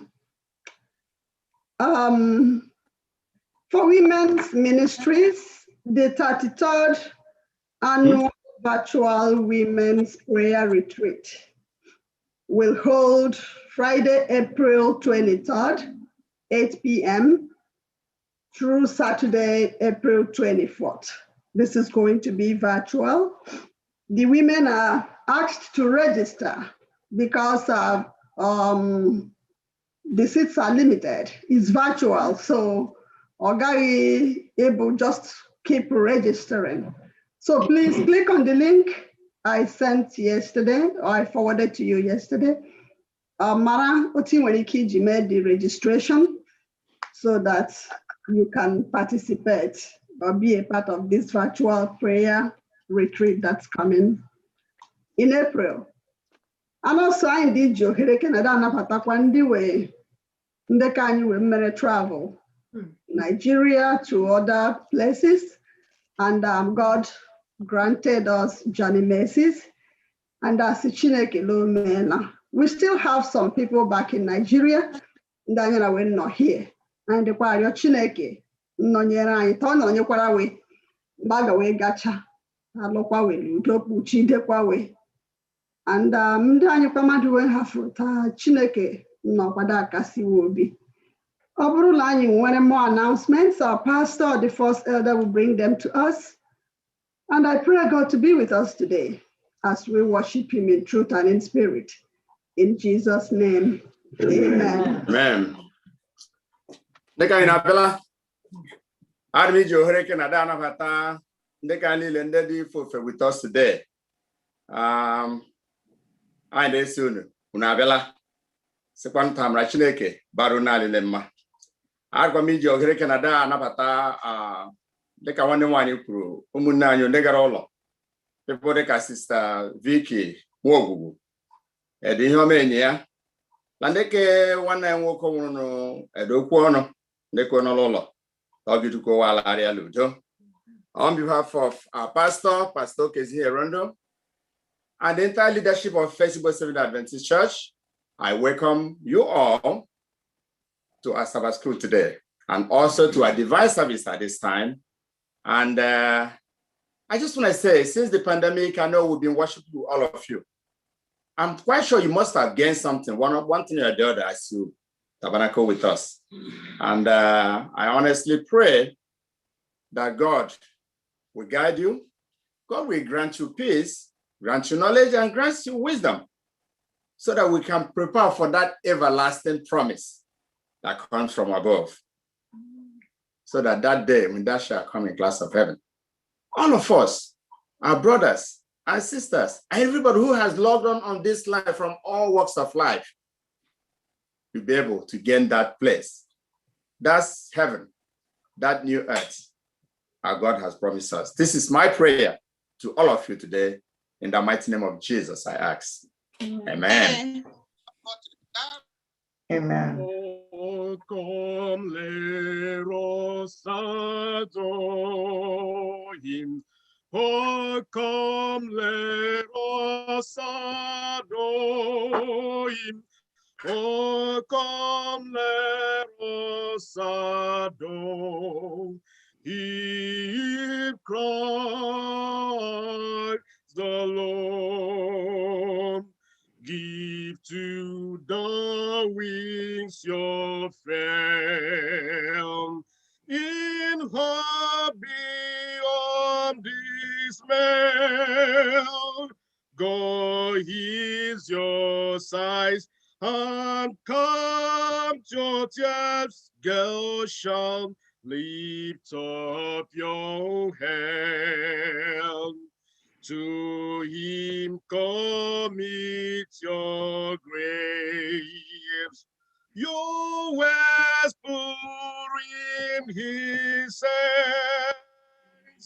To his short truth and tender care, who wields and heaven's commands. God sent his son. They call him Jesus. He came to love, heal and forgive. He lived and died to buy my pardon. An empty grave is there to prove my Savior lives. Because he lives, I can face tomorrow. Because he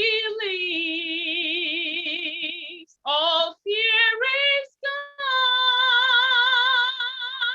Because I know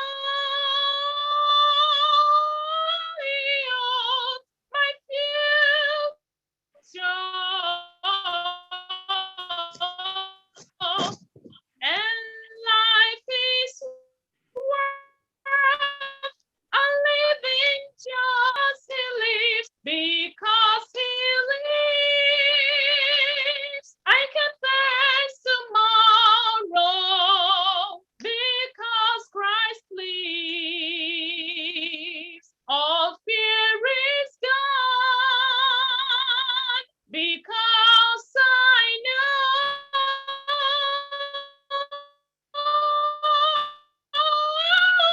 he holds my life is worth a living just because he lives.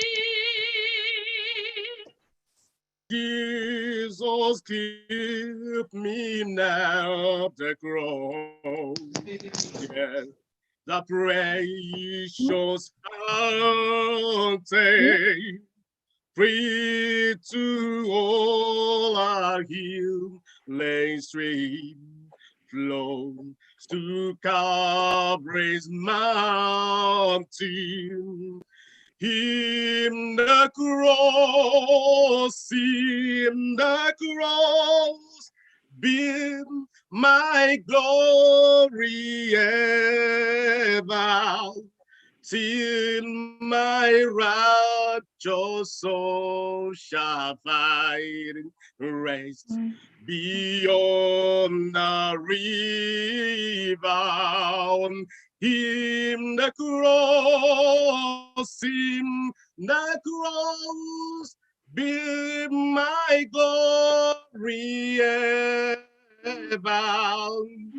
till my righteous soul shall find rest beyond the river. Who can cheer the heart like Jesus? By his presence all divine, true and tender, pure and precious. Oh, how blessed to call him mine. Oh, the truth my soul is Jesus. He is more than life to me. And the fairest of 10,000 in my blessed Lord I see. Oh, the truth my soul is Jesus. He is more than life to me. And the fairest of 10,000 in my blessed Lord I see. All the way my Savior leads me, what I work to out beside. Can I doubt his tender mercy, who through life has been my guide? Heavenly peace, divineness, comfort, if I felt in him to dwell. For I know what will be for me. Jesus doeth all things well. For I know what will be for me. Jesus doeth all things well. All the well my Savior leads me, carries with the right trail, gives me grace for every trial, feeds me with the living bread, done my will, crystals made for time, and my soul I'll test my being, gushing from the rock before me, lo, a spring of life I see, gushing from the rock before me, lo, a spring of life I see.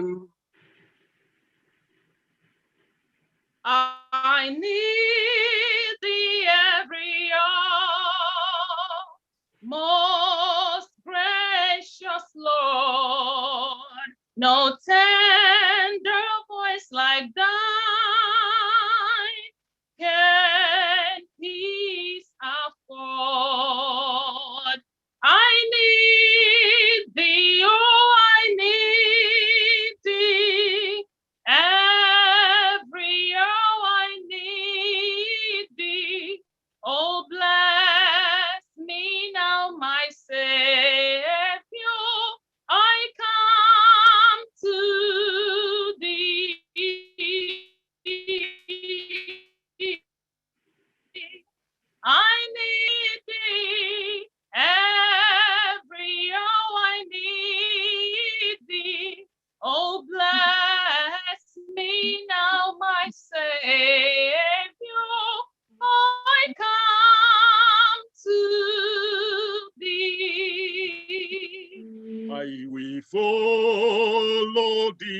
my Savior, will surrender my Lord, my being. Well, thou goest, I will follow. Yes, my Lord, I'll follow thee. I will follow thee, my Savior. Thou didst shed thy blood for me, and no other man should forsake thee. By thy grace, I'll follow thee, I will follow thee, my Savior. Thou didst shed thy blood for me, and no old man should forsake thee. By thy grace, I'll follow thee.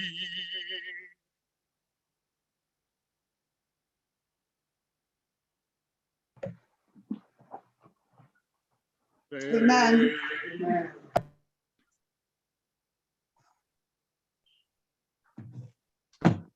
Face to face with Christ, my Savior. Face to face truly be. When the rapture I behold him, Jesus Christ, who died for me. Oh, face to face, face to face shall I behold him, far beyond the starry sky. Oh, face to face in all his glory, I shall see him by and by. Oh, face to face, face to face shall I behold him, far beyond the starry sky. Oh, face to face in all his glory, I shall see him by yonder. Amen.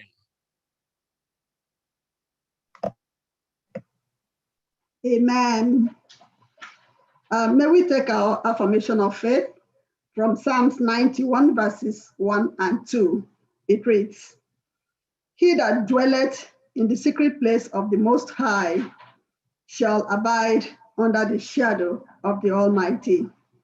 I will say of the Lord, He is my refuge and my fortress. My God, in Him will I trust." Our call to worship will be taken from the book of Revelation, chapter 14, verses 6 and 7. And it reads, "And I saw another angel fly in the midst of heaven, having the everlasting gospel to preach unto them that dwell on the earth, and to every nation and kindred and tongue and people, saying with a loud voice, Fear God and give glory to him, for the hour of his judgment is come, and worship him that made heaven and earth and the sea and the fountains of waters." With these words, I call the Church of God to worship. Spirit of the living God, fall afresh on me. Spirit of the living God, fall afresh on me.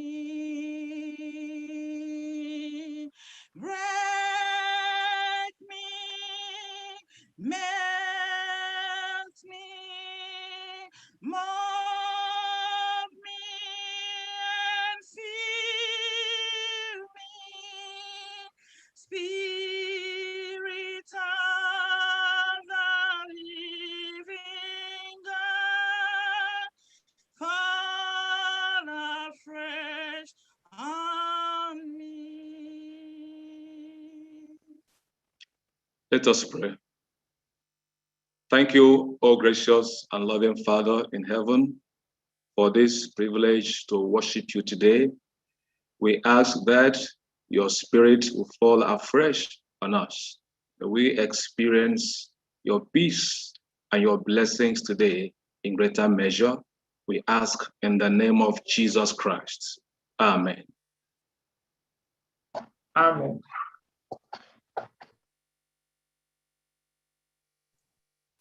Our opening hymn has been carefully selected from SDH 462.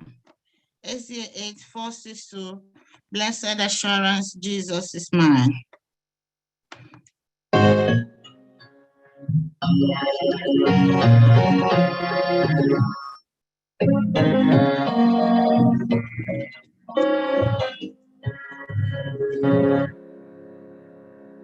Blessed assurance, Jesus is mine. Oh, what a fortress of glory divine, head of salvation, purchase of God, born of His Spirit, washed in His blood. This is my story, this is my song, praising my Savior all the day long. This is my story, this is my song, praising my Savior all the day long. Perfect submission, perfect delight, visions of rapture almost on my side, angels descending, bring from above, echoes of mercy, whispers of love. This is my story, this is my song, praising my Savior all the day long. This is my story, this is my song, praising my Savior all the day long.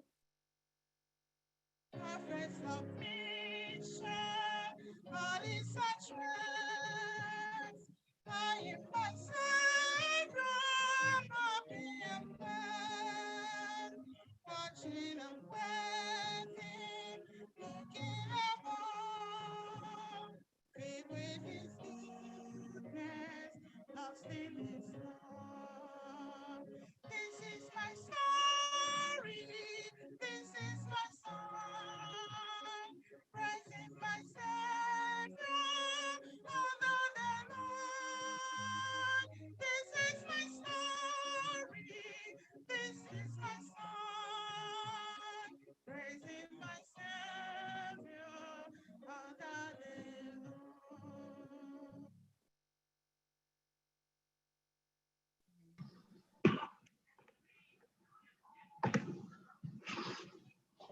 Amen. Our scripture reading will be taken from the book of Colossians, chapter 1, verse 26 to 29, and I'll be reading from the New International Version. It reads, "The mystery that has been kept hidden for ages and generations, but is now disclosed to the Lord's people. To them, God has chosen to make known among the Gentiles the glorious riches of this mystery, which Christ in you, the hope of glory. He is the one we proclaim, admonishing and teaching everyone with all wisdom, so that we may present everyone fully mature in Christ. To this end, I strenuously contend with all the energy Christ so powerfully works in me. May the Lord bless this reading. Amen.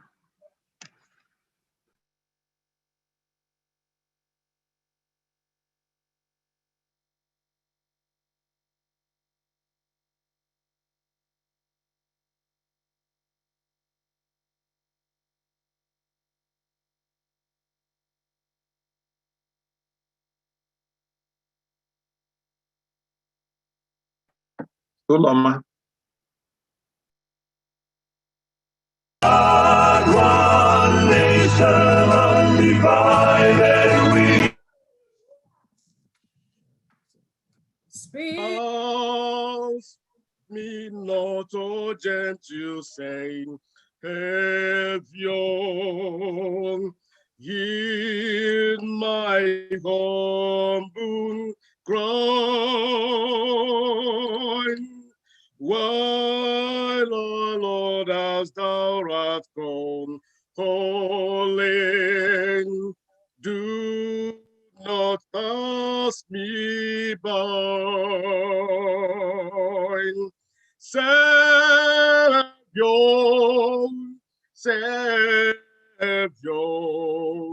hear my humble cry. While, O Lord, as thou art come, calling, do not pass me by. Oh, Savior, Savior, Savior, Savior, hear my humble cry. Why, O Lord, as thou art come, calling, do not pass me by.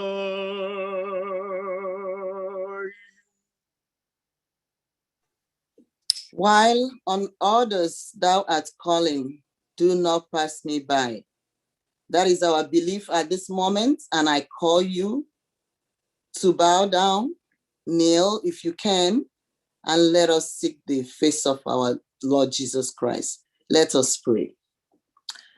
Our most gracious Father in heaven, your sinful daughter saved by your grace is humbly asking for this time of prayer to be acceptable to you. Amen. Amen. Before I go on, please, Lord Jesus, do forgive us our trespasses and make us worthy to be in your presence now. Lord, thank you for all the blessings granted to us in the month of March and for bringing us safely to the month of April. Thanks for journey mercies, Lord. Thanks for giving your son, Jesus Christ, to die on the cross just to redeem us. Thanks for life. Thanks for joy, peace, and supply of our daily needs. Thanks for prayers that you have answered and those that you have not answered yet. Thanks for our tears, sorrows, storms, pain, suffering, and most especially for your grace and comfort in all these situations. Thanks for hearing the heart of everyone under the sound of my voice. Onye nwe anyị imeela n'ihi ndị oke ibiri anyị we, ndị du anyị n'oge awa na na-efe gị ofufe. Ejikwa wee kelee n'obi ụtọ bịala ihu n'oge awa kena. Chineke nna m, ejikwa wee ahụ mgbu, ejikwa wee mkpa niile dị iche iche ka m enweghị ike ịgụcha itala oge awa na bịakwala ihu. Mmadụ asị biko nọkwara obi wee were otu n'otu n'aha Jizọs. Mmekpa ahụ ndị a niile apụ na ome ịgụcha itawe, ma amaala m n'oge awa na n'oge awa ekpere eke na Jizọs. Lee gị ịnụ obi anyị otu n'otu, ị ga-ịnara ekele anyị n'otu n'otu, lee gị ịzakwa anyị n'otu n'otu n'aha Jizọs. Amen. I present the speaker of the hour, to your throne of grace at this time. I pray that you bless his family and bless his ministry. Please speak through him, shower us with your Holy Spirit, and may many souls be touched at the end of his sermon. Lord, please keep leading us to the path of righteousness, and whether we are alive or dead at the time of your harvest, we pray that you find us worthy of your heavenly kingdom. Amen. These and all the mercies we have asked in Jesus' name. Amen. Amen. Amen. Amen.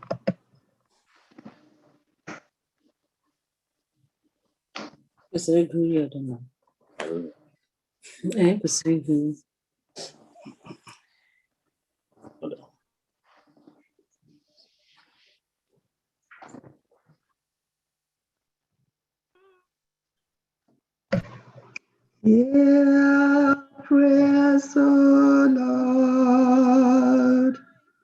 Yeah, praise the Lord.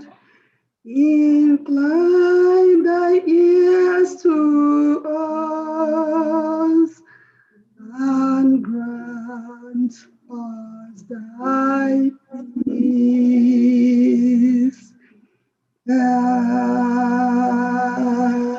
Amen.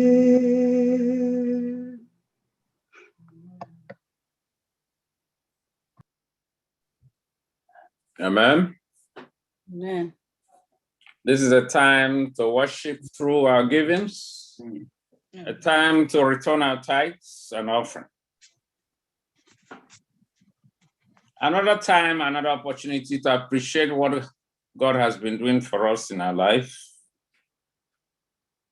So wherever you are today, wherever you are joining from, this is time to appreciate God through giving for the things God has been doing in your life, for answered prayers and everything. You can give through as projected. We have Zelle account 929771752, or through our website, adventistgiving.org. Whichever way that is convenient for you, you can appreciate God through giving.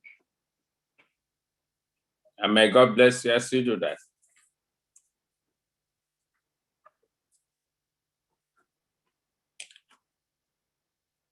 Let us pray. Our holy and merciful Father, we have come to thank you for all the good things you are doing in our lives. We thank you, Lord, for protecting and sparing our lives. We thank you for traveling mercies. We thank you for the healings you are giving us. We thank you for guiding and protecting our children. We thank you for many other things you are doing in our lives. More especially, a lot of people lost their jobs during this pandemic, but you find ways to provide for our families. But you, Lord, you made all these things possible for us. Therefore, we have come to appreciate you through our givings at this time. Holy Father, I will say, may your name be glorified in Jesus' name. Amen. Father, we have returned our tithes and offerings. We pray that you forgive our sins and accept it. Bless it. Bless those that gave and those that couldn't give this time, and help them to give next time. For we have prayed in Jesus' name. Amen. Amen. Amen. Amen. Thank you, everyone, for being part of our worship today. I've been asked to introduce the speaker of the hour, the man of God the Lord has chosen to bless us today. It's no other person than our own brother, Pastor Obioma Aharanya. Pastor Obioma Aharanya is currently the principal of Adventist Technical High School, Obo Hill, Aba. And he has served the church in several departments back in East Nigerian Conference. And he has just told me to tell the church. When I asked him, how do you want us to introduce you? He just said I should just tell the church that he is a lover of young people, and I can attest to that. And he's also an evangelist and a lover of music. He's also a lover of music. Maybe we may find out also today. I've always loved him make musical presentations. And he has also asked us to let you know that he is married with a beautiful wife, Shepherdess Helen Aharanya. And Pastor Obioma Aharanya is currently doing his, undergoing a PhD program at, he's doing it in Old Testament theology in Adventist University of Africa. And he has also served as a publishing director, Voice of Prophecy. And I will add that he has 3 beautiful children. And one of them is already in the university where she's studying medicine. So we just thank Pastor Obioma for being part of us today. Immediately after the choir's presentation, we are going to hear from our pastor, Obioma Aharanya. The wife is also here with us. I'm just looking at the screen to see if I will see Sister, yes, that's Shepherdess Aharanya, Helen Aharanya, is also worshiping with us. And so many other people have also called in from many other parts of the world, including our brother in Australia, Kingsley Aharanya, who is also worshiping with us today. At the end of his sermon, after the church, we are going to hear from them when we will have time to greet and know ourselves. But thank you for being part of us today. And immediately after the choir's presentation, then the pastor will start with his message.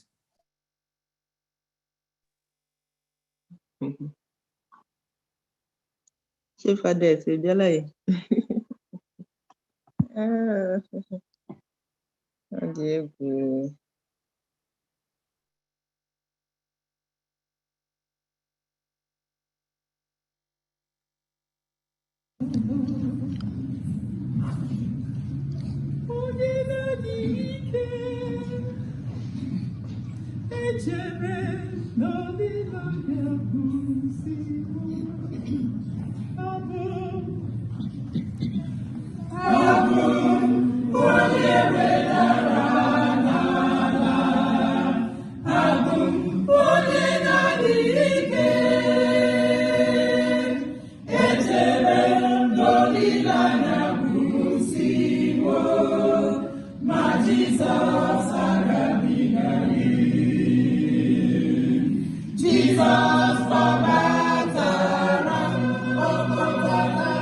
Jesus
Amen. I want to thank the choir that recorded for that beautiful song presentation. When we think that all hope is gone, Jesus comes to show mercy. I want to say happy Sabbath from this part of the world. It is exciting to worship together, although not in physical location, but we are sharing in this special hour of the Sabbath, and our times are in consensus to allow us to worship together. I believe that God is in our midst. Wherever you are, we are gathering together, having one mind, having one purpose, and that is to worship God and to be in the presence of the Most High God. So I want to pray that as you are in the presence of God today, He will surely meet you at the various points of your needs. Whatever you want God to do for you, the Bible tells us that our God is able to do exceedingly abundantly above all that we ask or imagine. That is in accordance with His power that works mightily in us. Therefore, whatever is your problem, believe that you receive such as solved today in the name of Jesus Christ. Amen. I want to thank the Pastor Uzoma Erondo, for inviting me to share God's word from his church internet address. To those who are listening, I also thank my brother and friend Ugochukwu Ago for his assistance.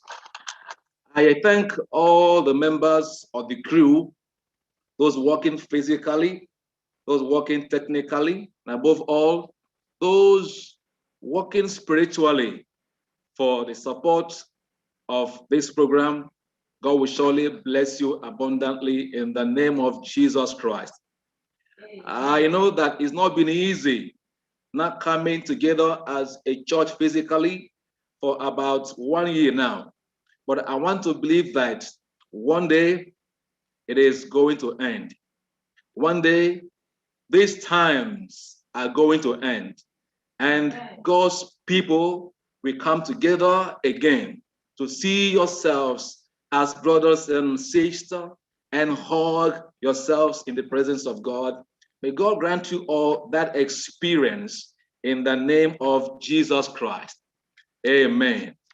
Before we continue, I'd like us to look at the Bible texts where we read from Colossians chapter 1, from verse 26 to 29. Colossians chapter 1, from verse 26 to verse 29. I thank our sister who read that text for us from the New International Version. I want to go through it again from the New King James Version. It speaks about the mystery which has been hidden from ages and from generations, but now has been revealed to his saints. The mystery which has been to them, God willed to make known what are the riches of the glory of this mystery among the Gentiles, which is Christ in you, the hope of glory. In verse 28, Paul says, "Him we preach, warning every man and teaching every man in all wisdom, that we may present every man perfect in Christ Jesus. To this end, I also labor, striving according to his working, which works in me mightily." God's power works mightily in the Apostle Paul and also works in us. Therefore, the title of this message, as published in the flags, is Christ in me, my hope of glory. Christ in me, my hope of glory. Let us pray. Thank you, O gracious and loving Father, for giving us the grace. Thank you, Father, for this hour of worship. We pray, O Lord, that you give us the passion to grasp your word, to understand your word. Let Christ come into us and ignite in us the hope to continue in life and to overcome as we hold your hands, dear Lord, as we walk with you throughout our lives in this world, waiting for the life to come. I ask in the name of Jesus Christ. Amen. Lafọ 1977, ọ dị akwụkwọ papa m zụrụ. The title of that book is Though the Winds Blow. The book was published in 1968 as written by Robert H. Pierson. I think he was one-time General Conference president. In that book that I think might interest you, the story is found on pages 15 and 16 of that book, about a ship that was sinking over a direct heat. Because of that heat, water was gushing into the ship from the opening it made at the bottom of the ship. And there was an alert, an announcement over the microphone. Everybody, all the people on the crew, both the captain, all people on the ship, both the captain and the crew, the passengers, use the emergency measure for safety. Some people swam overboard and were saved. Then suddenly there was a loud explosion and a strong shaking. The ship began sinking into water until there was silence. After a time, rescue workers came. Some people were saved alive, and some could not make it. Then, as they were imagining what could have caused the havoc and what they could do, they had a tapping from beneath the waters. Those who came to rescue listened carefully. They understood that it was a Morse code. A Morse code is a system of sending messages using a combination of long and short sounds. So as they listened to the tapping in Morse code, they were able to spell what the man underneath was trying to pass across to them. They spelled ISTEREO.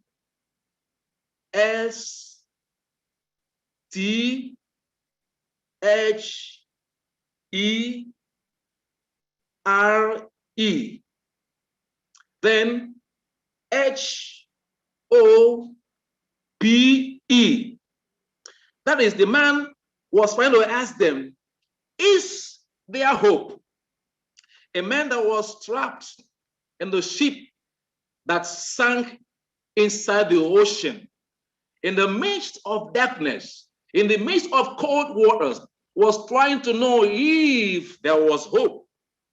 Brethren, many of us these days are faced with this difficult question in a difficult situation. Everybody is aware of the ravages of the coronavirus, COVID-19 pandemic that has cuts across every corner of this globe. Omekola onye ọbụla, ma onye ukwu, ma onye nta, ma ogbede, ma oke mmadụ, ọ dịghị onye ọsọ nsọ. People have been wondering, what can we do? Is there any hope of escape from coronavirus? Many families are sorrowful because they've lost some people owing to coronavirus pandemic. Although today we hear about the vaccine, people are still asking, is there hope? Where is hope? All over the world, economies are in shambles. Even those who are powerful in religion, their strongholds are shaking. Nobody is left out. If it has not come close to you, you've heard about it. Someone you know must have been attacked or killed by coronavirus. Maybe as you are hearing me now, you remember someone close to you, your father or mother, your uncle or aunt, your brother or sister, who has been attacked or even killed by coronavirus. Take heart. Onye kasie obi. Oh God, Jesus. Nahum tells us that whatever they plot against God, he shall bring it to an end, because iniquity or affliction shall never arise again. Therefore, my brother and my sister, believe that affliction, even from coronavirus, will never arise again in the name of Jesus Christ. Today, in our generation, man is reduced to a metaphor of misery, wretch, and wreckages. Man is so miserable. No one knows. Everybody is trying to survive. Some are even going to suicide as a way of escape. Why? Because we've lost the glory of God. Today in our lesson, we learned that we were made in the image of God, and that image of God came with all the glory that God bestowed on the man and the woman at creation. What happened? We lost the glory because sin entered. Paul is so clear in this fact. Romans chapter 3, verse 23. It's clear in your Bible. It says, for all of us, all have sinned and fallen short of the glory of God. In every corner, there is decay. In every corner, There is despondency. In every corner, people are confused, even among Christians. Some are even struggling, sinking in the midst of muddy waters. Yes, Christians. Some Christians are even confused. What are they going to do? Now, a question comes to my mind. Has Christianity failed us? Is Christianity an illusionment? Or is it a means to swindle people? Is this generation swindled by Christianity? Because if you cannot get the answers in our faith, then why are we still Christians?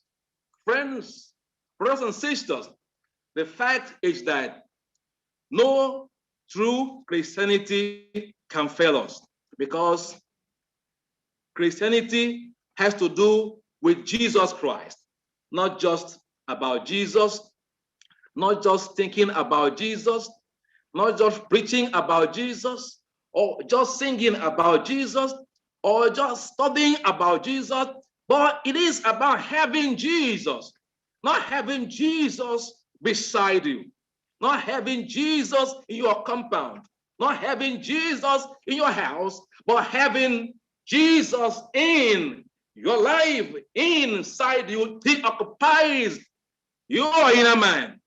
And Paul calls that the hope of glory. Dear friends, Paul understands that man can only come together again and regain God's glory if he allows Jesus to come and dwell in his life. So he comes up with this message in Colossians chapter 1 from verse 26 to verse 29. Friends, he talks about a mystery. There is a mystery. There is a secret, and it has been kept hidden from ages and from generations. This mystery contains what is in the heart of God. How can man be made perfect again? I wonder how God felt as a compassionate father when he saw Adam and sin, Adam and Eve in degradation. I wonder how God felt when he saw them being chased out of the Garden of Eden, when he saw the angel guarding the garden's entrance with flaming, turning sword. It gave God a grieving heart. How can God bring man back to perfection in the image of God? So God had to devise a means. Dear friend, there is a secret that can help us come back to God. No matter what you do or what you know or what you propose, unless you experience this secret, you are far from coming to terms with God. Dear friend, this mystery, as I've said, was hidden from ages and from generation. But at a point, at the appointed time, when Jesus came to earth physically, it was revealed both for Jews and for Gentiles to see. And Paul says that this mystery, that the glory of this mystery, that the power of this mystery, that the essence of this mystery is to have Christ in us. Christ in us, the hope of glory. Friends, although it was not revealed in those days to those of the Old Testament, maybe to Adam or Noah or Abraham and the patriarchs that followed, but they had a connection with this mystery. Take your Bibles and look at 1 Peter chapter 2, chapter 1, I mean. 1 Peter chapter 1 from verse 10 to verse 12. 1 Peter chapter 1 from verse 10 to verse 12.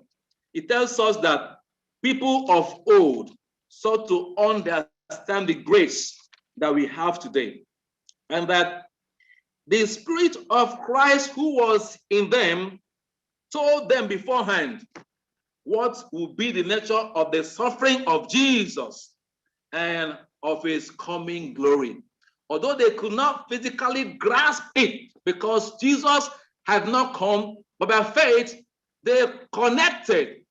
They connected with that mystery, and they have the essence of Godhead in themselves in the power of the Spirit of Christ. So Paul says, this is the essence of the mystery. Christ in us, the hope of glory. Christ in you, the hope of glory. Now, in Colossians chapter 1, verse 27, Paul says, the essence of this mystery, the glory of this mystery is Christ in you. And the you there in Greek is in plural, as if Christ in your midst, to say Christ in your midst, or Christ among you, or Christ within you. But the essence of Christ being in the midst of his church cannot be actualized when Christ is not in the heart and lives of various members of the church individually. If Christ appears to be among the church, if Christ is within the church, without being in your midst, without being in your heart or in your life as an individual, the essence of Christ in you is not met. So Paul also put himself in the picture of those who are accessible to that mystery. Look at what he says in verse 28. He says there that he labor and strives as a power that works mightily in him. He says, I labor, I strive in tune with the power that works mightily in me. Paul says that. So in essence, Paul was trying to say, not just Christ in you alone, but Christ also in me. Christ works so much in me. That is in verse 29. Christ also works so much in me. I strive as a power of Jesus works mightily in me. So Paul will say, not just Christ in you as a church member, not just Christ in you as a Gentile, but Christ also in me. Christ in me, both for me, Paul, and for you others. So friends, I own this message as my message. I don't know about you. It's not just Christ in you. It's not just Christ in them. It's not just Christ in others, but it is Christ in me. Christ in me, my hope of glory. Not Christ in you, the hope of glory. Because that hope of glory cannot mean anything to me unless it becomes my own hope of glory. The people that you have hope are not angels. They are with God. No other persons but those to whom the message is made. Christ in me. And that means when Christ is in me, I have glory.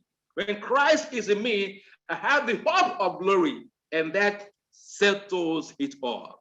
That is the mystery that God wants us to understand. Now, friends, you ought to enjoy Christ, Limai. And you told it equate to Jesus, no Limai. Equal Romans chapter 8, verse 9. Romans 8:9 says, you are not in flesh, but you are in the spirit. If the Spirit of God dwells in you. Now, if anyone does not have the Spirit of Christ in him, he does not belong to Christ. That's just that. More Christ. Then Christ be limai. Christ be limem be qualimem. Unless we allow him to come in. That is where I'm going to end. Unless we allow Christ to come in, he cannot come in. How can Christ come into us? We have to yield to receive him. We have to give it our life in total surrender. Let him come in and take perfect possession of us. You move every area of your life to Jesus Christ. Now, what does it mean for Christ to be in us? What does it mean? What are the results or the consequences of Christ being in us? Romans chapter 8, from verse 9 to 10. Ndụ onye ọbụla nwere Christ n'ime ya agaghị ịchọ ihe ka ụwa. If Christ is in you, you will not be ruled by propensities for evil. Desires for things of flesh will not move you. Things of this world will not actualize you. Your yearnings will not be after mundane things. It won't be after fleshy things. What you want in life will not be after what others are looking for in life. Your temperaments will not rule you. Your ego will not rule you. Your personal achievements, because you are looking for something higher, something bigger, something greater, and that starts with that bigger person being in you. Paul was saying, Galatians chapter 2, verse 20, I have been crucified with Christ.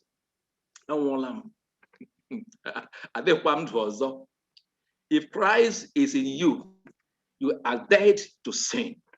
If Christ is in you, you are dead to worldly passions.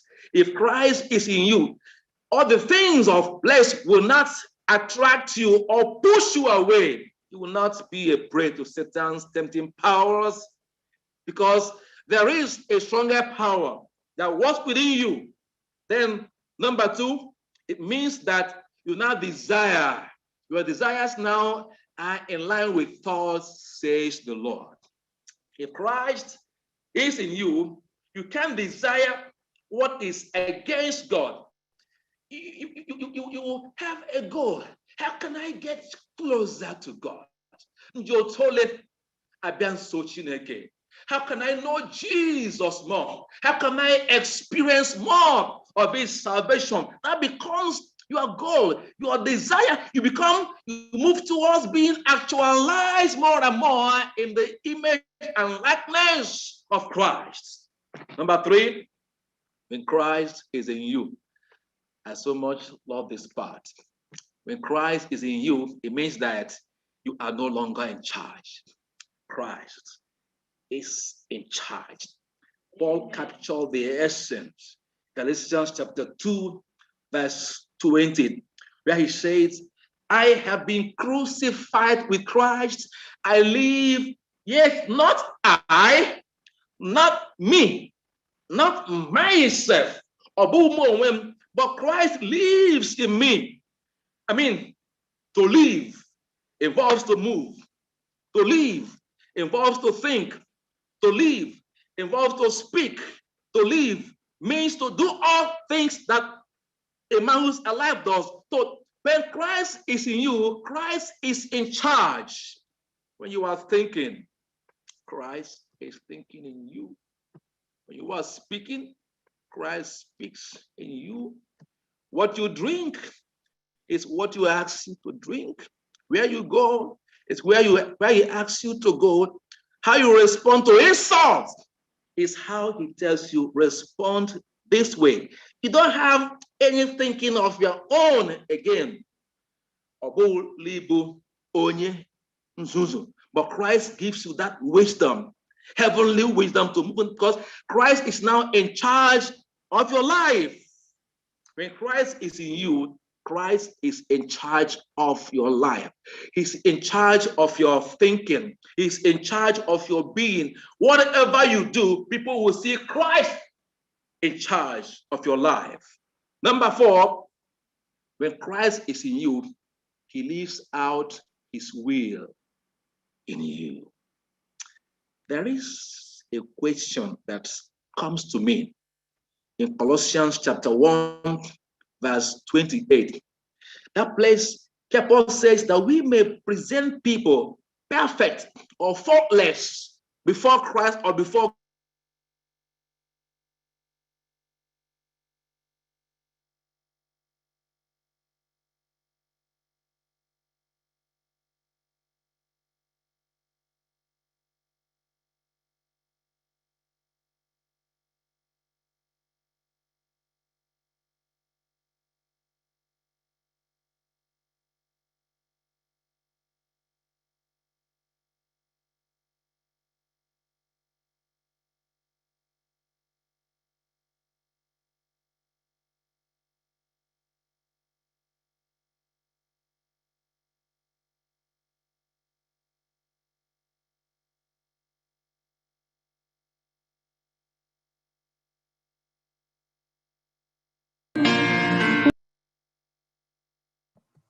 Ejike, can you sing for just one song? Let me get in touch with the pastor.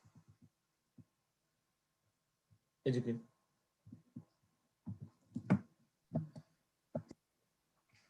Oke nkume nke nwere chi ma dị ehi ụra o.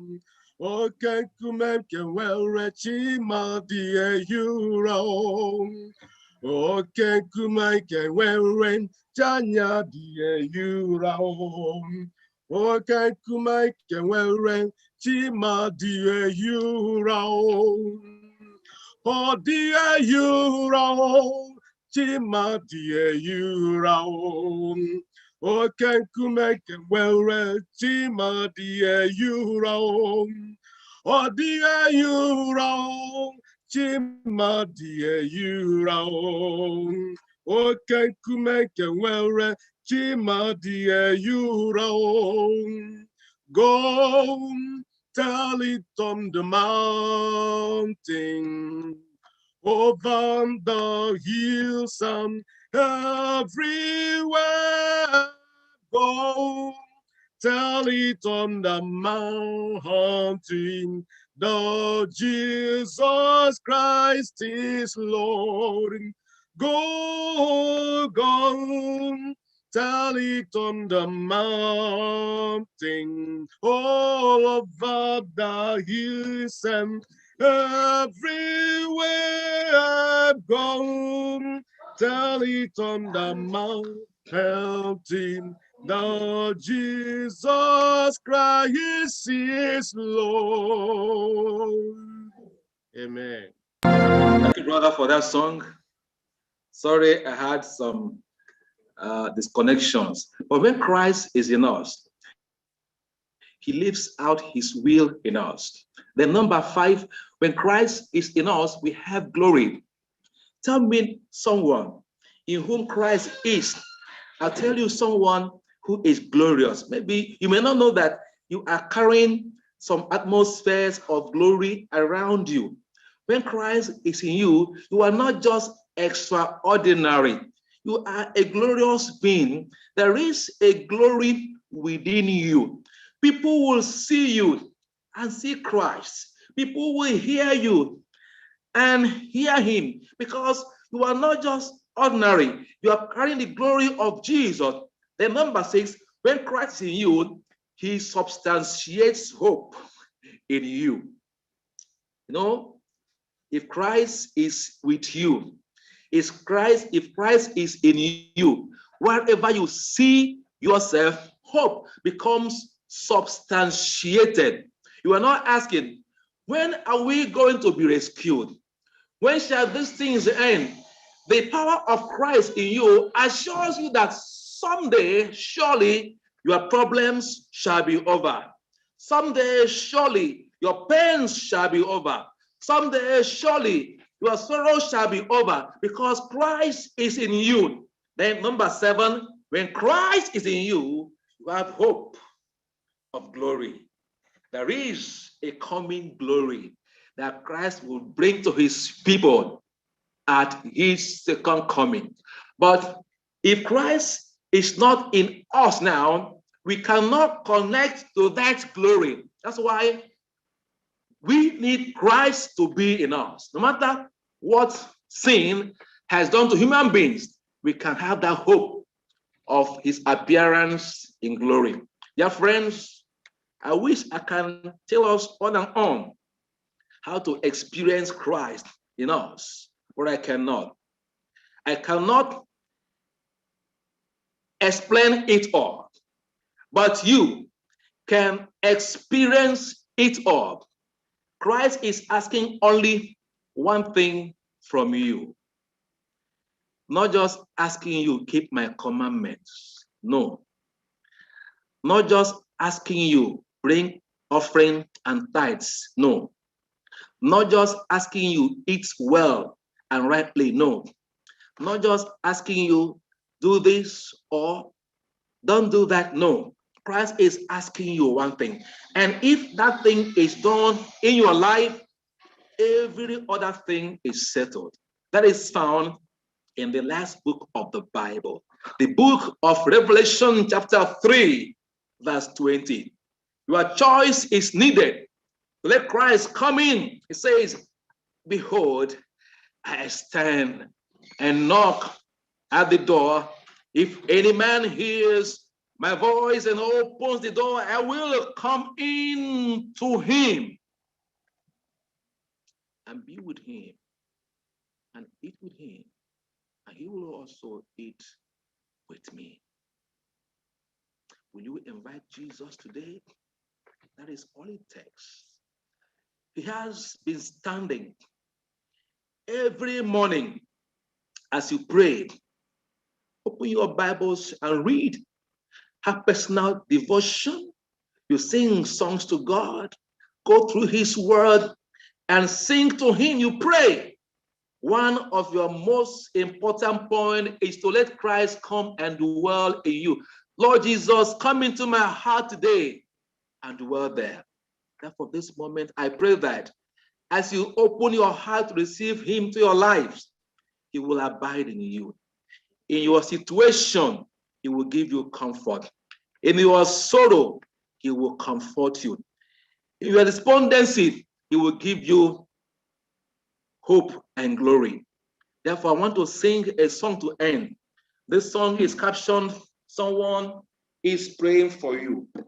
When you think you are alone and your heart is breaking through, remember that someone is praying for you. May God bless us with listening to end this sermon in Jesus' name. Amen. Amen. Amen. Amen. Amen.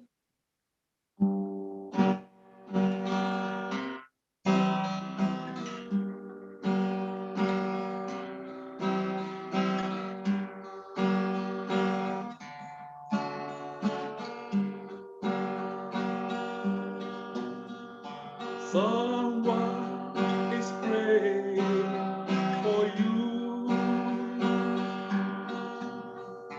Someone is praying for you.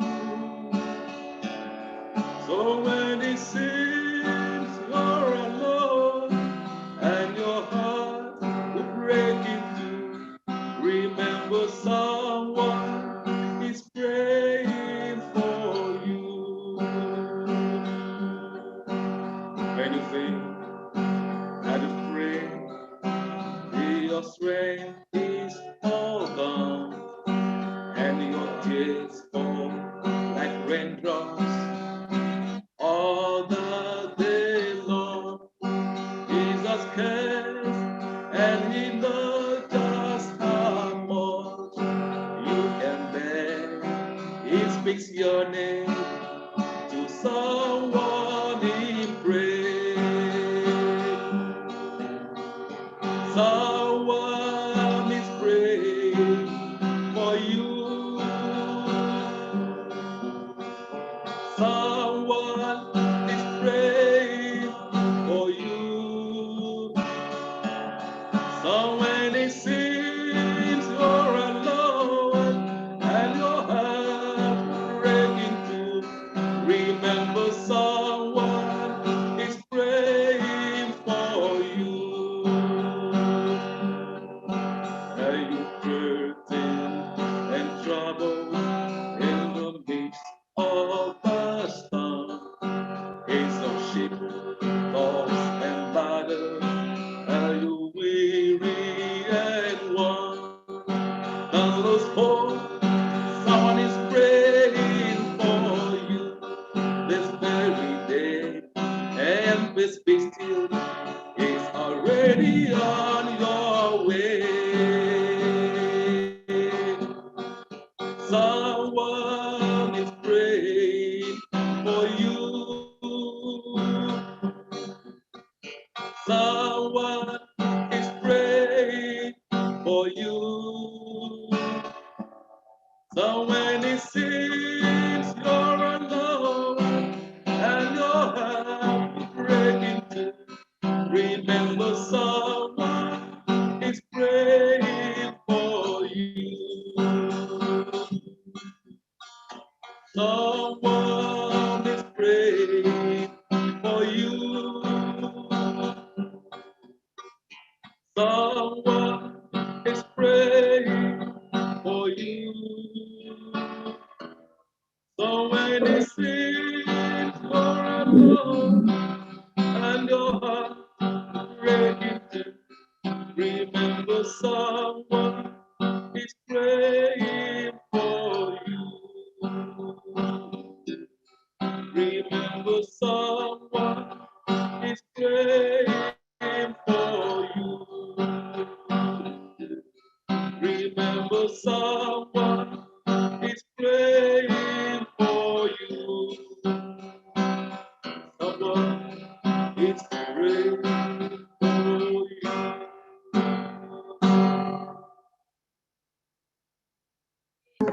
Amen. Amen. Amen, Pastor. Amen. Amen. Give us his glory in Jesus' name. Amen. Amen. Amen. Amen. Our closing hymn is taken from SDAH 466. Wonderful Peace. 466. Okay.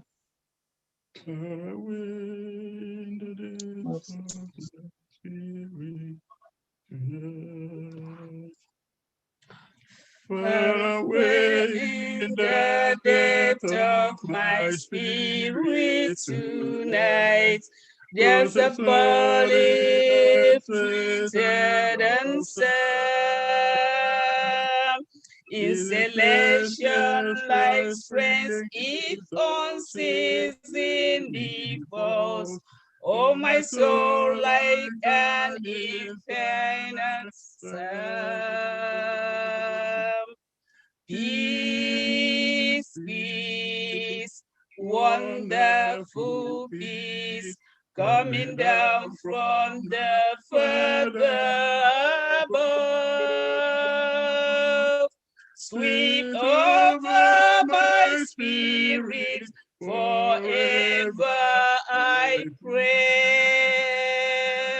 In fathomless billows of love, what a treasure I have in this wonderful peace, buried deep in my innermost soul, so secure that no power can mine it away, while the years of eternity roll. I believe when I rise to the city of peace, where the altar of peace I shall see. That once rain of the song with the ransom will sing, in that heavenly kingdom will be. Weary soul without gladness or comfort or rest, resting down in the earth weight of death. Make the Savior your friend, let the shadows grow dark. Oh, accept His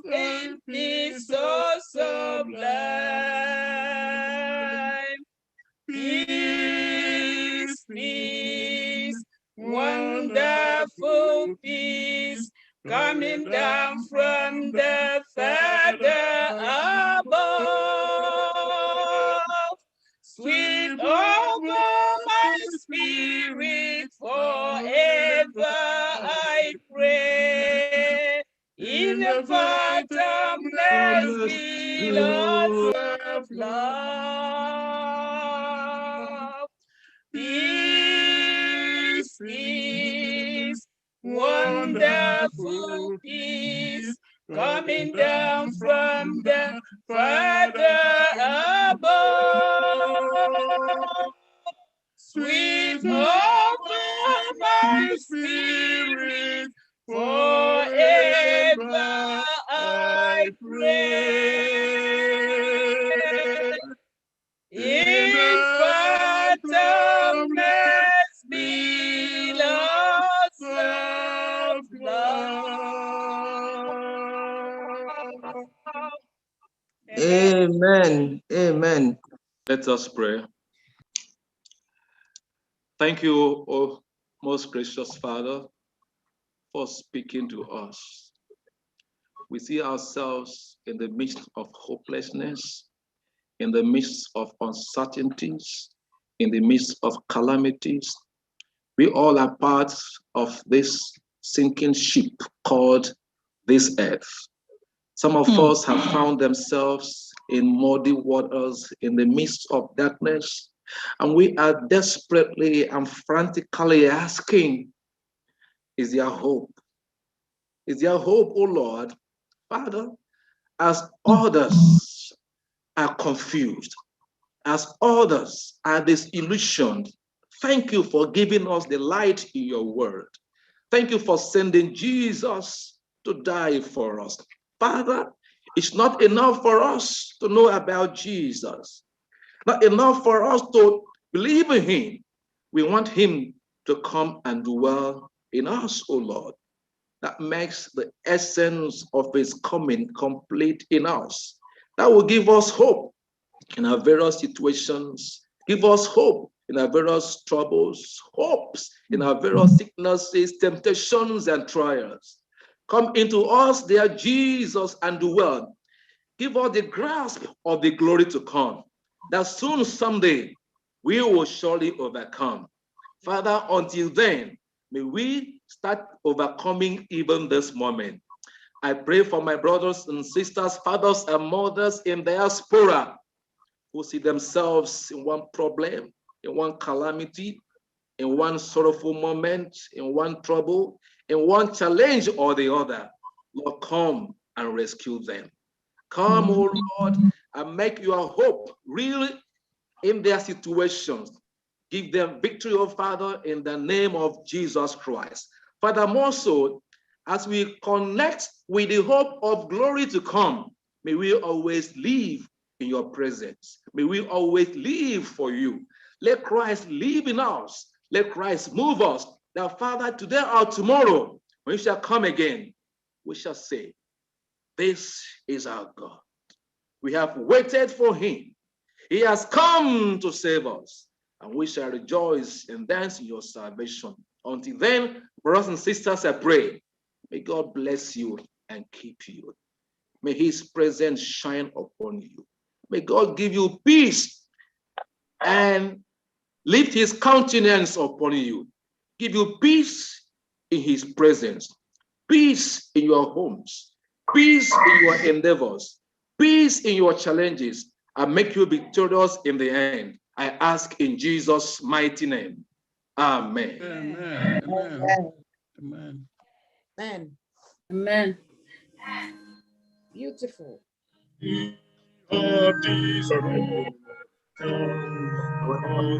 I'm sure you have to do that. In the coming of the Lord, we have this faith of Christ alone abounds, felt in the promise of his will.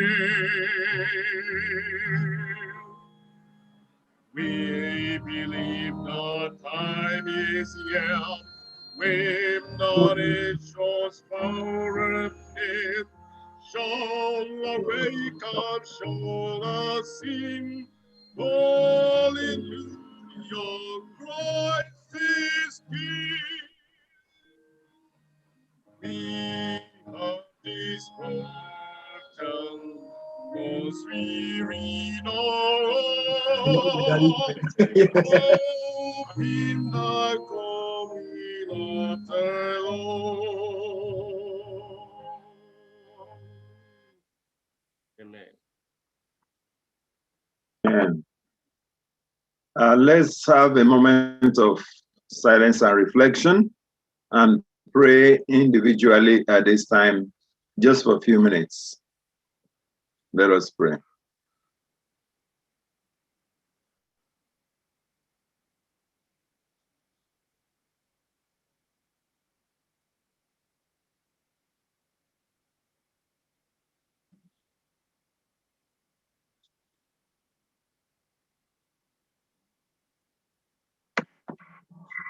Father, we thank you for the opportunity of listening to this message that reflected on Christ in us. May this be the yearning of our hearts, and may your promise be fulfilled in our lives as we seek for the Christ in us. Thank you, Father, for hearing this message today, and may it be a blessing unto us and a glory to you. We ask in Jesus' mighty name. Amen. Yeah, thank everybody for worshiping with us today, and more importantly, Pastor Obioma Garanya. The name Obioma, that is just who you are. Pastor Biala. Ademo, welcome, sir. Yeah. Madam. Your face. Yeah, thank you.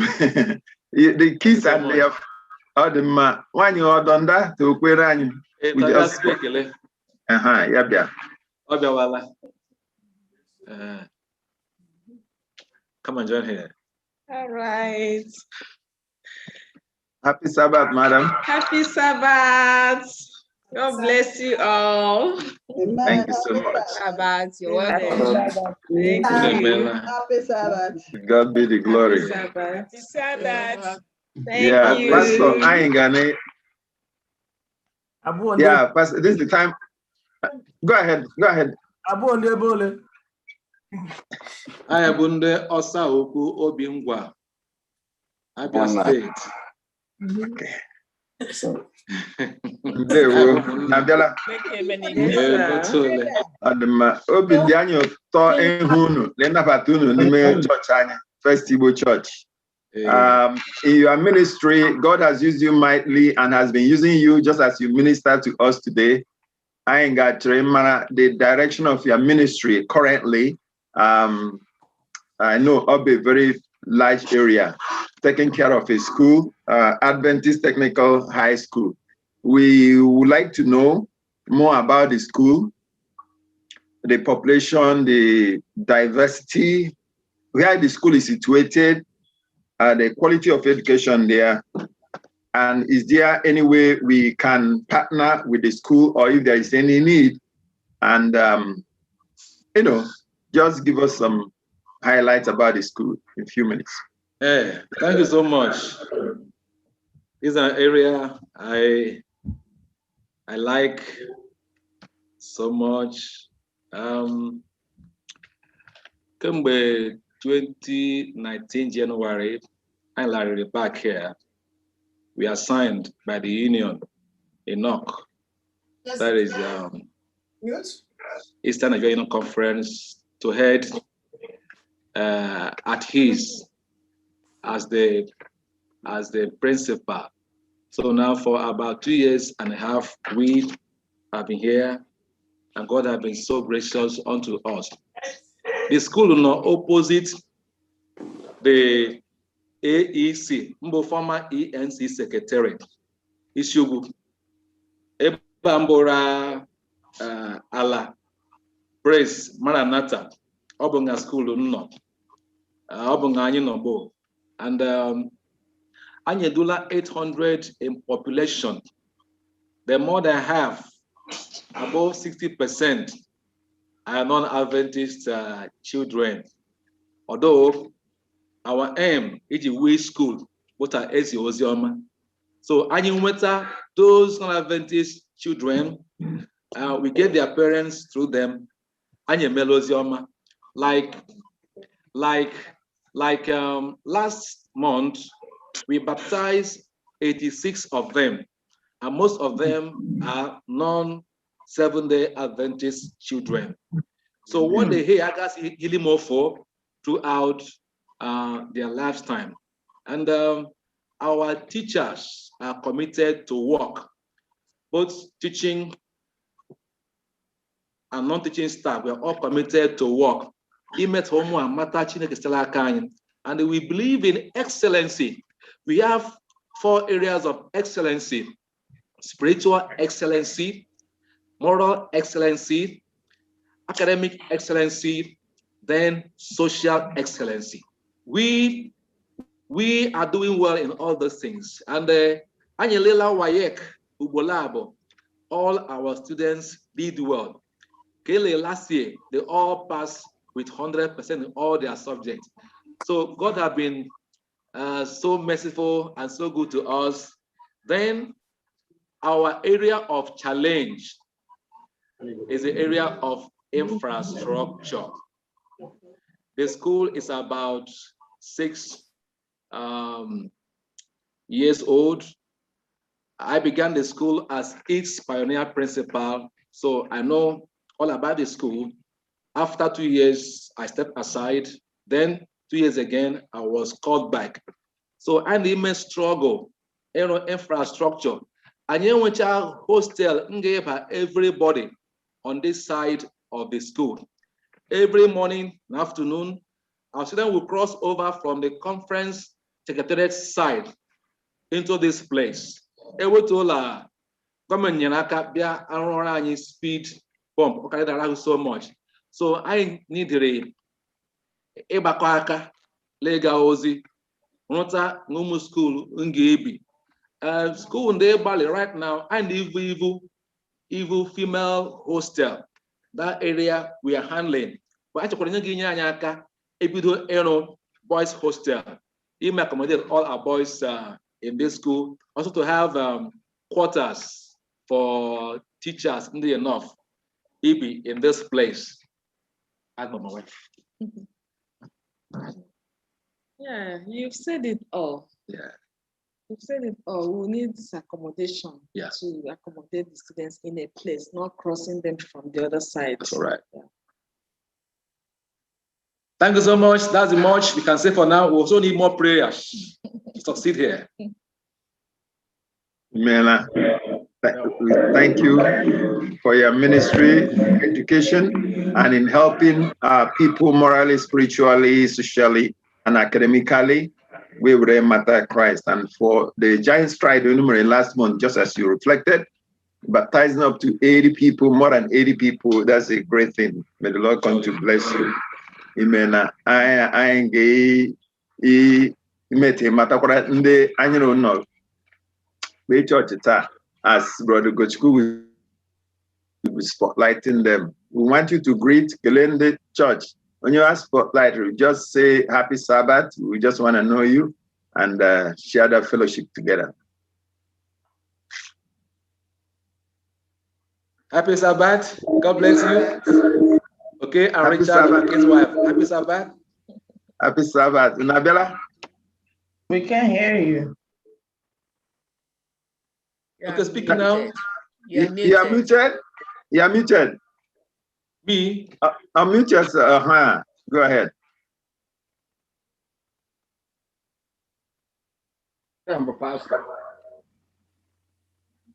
Yes, happy Sabbath. Happy Sabbath. No. Okay. Happy Sabbath. Happy Sabbath. No.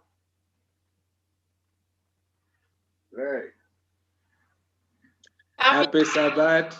Happy day. Happy Sabbath. Happy Sabbath, everyone. Happy Sabbath. These are from Canada, right? Yes, Canada. God bless you. Yes, thank you. Happy Sabbath, everyone. Hey, happy Sabbath, mommy. Yeah, happy Sabbath, Pastor Agaranya and shepherdess. Happy I'm happy to hear from you today.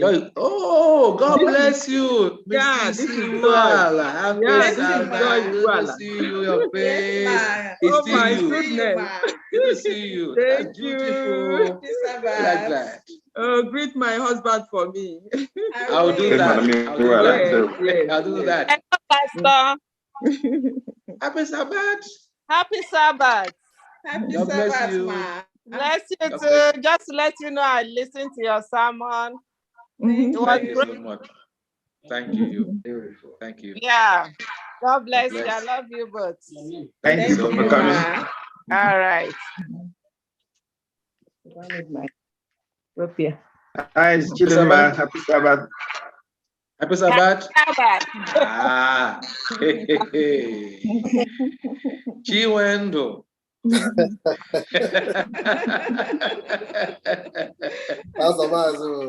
Ende. No tell Madam Mazo. Nde. Camera get you. Good to see you. That's good. Honorable.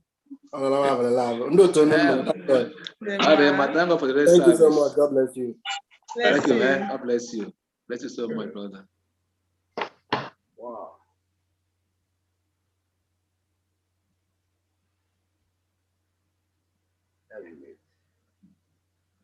Go give us spotlights. Chris, can we have Happy Sabbath? Okay, happy Sabbath. Don't tell no. I don't know. God bless you all. Bless you, Yes, bless you and your wife. Happy Sabbath. Happy Sabbath. Happy Sabbath. Chris, no hebo le bi kono na. Anyị nọ na teams. Pastor Nkurokwugo bụ our principal, Pastor Obioma Haranya. Anyị bụ one of the teachers in our team. I see. High School. Okay. Ano jisika unla balla. Yes, sir. Amen, sir. Okay, no problem. Happy Sabbath, sir. Oh. And Matthew, happy Sabbath. Happy Sabbath. Happy Sabbath, everyone. Thank you so much. I enjoyed your lesson. God bless you all. Bless you too. Pastor hello. God bless you, Elder. Thank you. Bless you. Thank you. Yes, no ma'am. Ejix. Okay. Sabato Mandeka Nino. Sabato Thank you, Pastor. Thank you, Pastor. Ejike, happy Sabbath. Happy Sabbath. Enable Ejike. I joined them from Kuala Lumpur, Malaysia. Oh, Malaysia. Wow. Okay. Nice. Wow. Oh, that's good. Thank you. Good to see you. Malaysia. New arrival. Be man. You are muted. Unmute. Be man. Unmute. Happy Sabbath. Happy day. New man.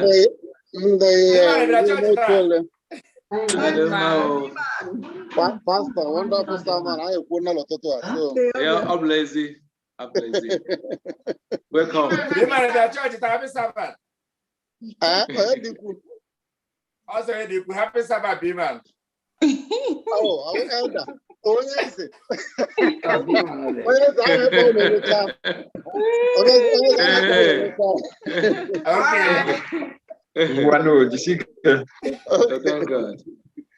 Pastor, la nwunye ndewo no. Happy Sabbath. Happy Sabbath. Happy Sabbath. Sermon. Where are you calling from? I'm calling from Kenya. Oh, Nairobi. good. That's good. Good. Yeah. That's my brother-in-law. The one says that brother. Senior one. Okay. God bless you. Thank you, and greetings to Pastor Ranger. Okay. Yeah. Bye. Thank you. Pastor Aranya. Hey, our Thank brother. you. Our brother Anaba from South Africa. Pastor Aranya, long time. God bless you, ma. You're blessed, oh. You're blessed. Good to see you here again. Happy Sabbath. Sabbath. Happy Sabbath. Happy Sabbath. Jesus. Amen. Thank you. Yeah. Mama, you're muted.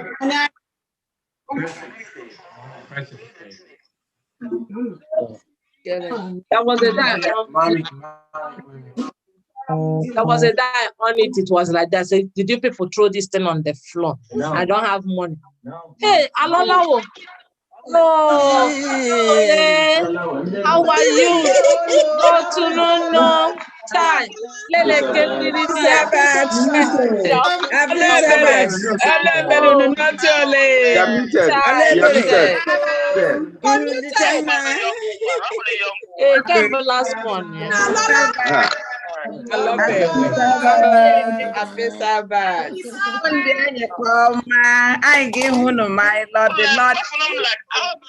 I can do so good. I am not big. I am not begging. Oh, wow. Yeah. That is so clear. Very clear. Very, very clear. Pastor, I will come over to see you. I'm here at Umoka here. Come and see me, oh. Come and see us, oh. Come and see us, oh. You're welcome. Yes, I will come. Okay, ma. We're expecting you. Pastor Garanyagi, happy Sabbath.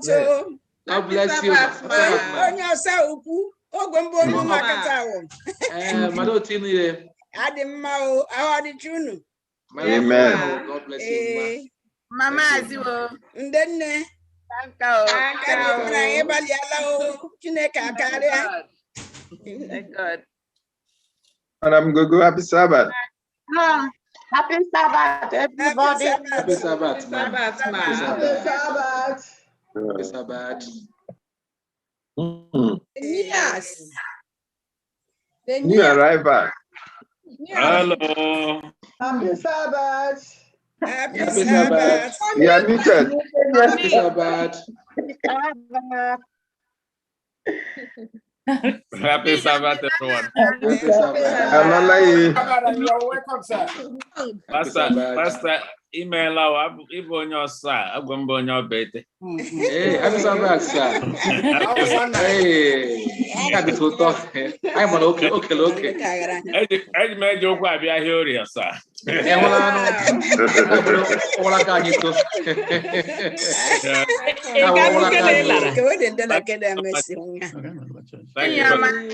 My dear. Thanks for coming. Yo, to no by. Sir. Abalatalambo.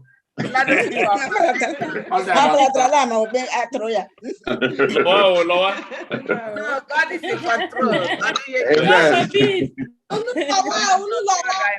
Yeah, David, happy Sabbath. Happy Sabbath, Pastor Aranya. Happy Sabbath, sir.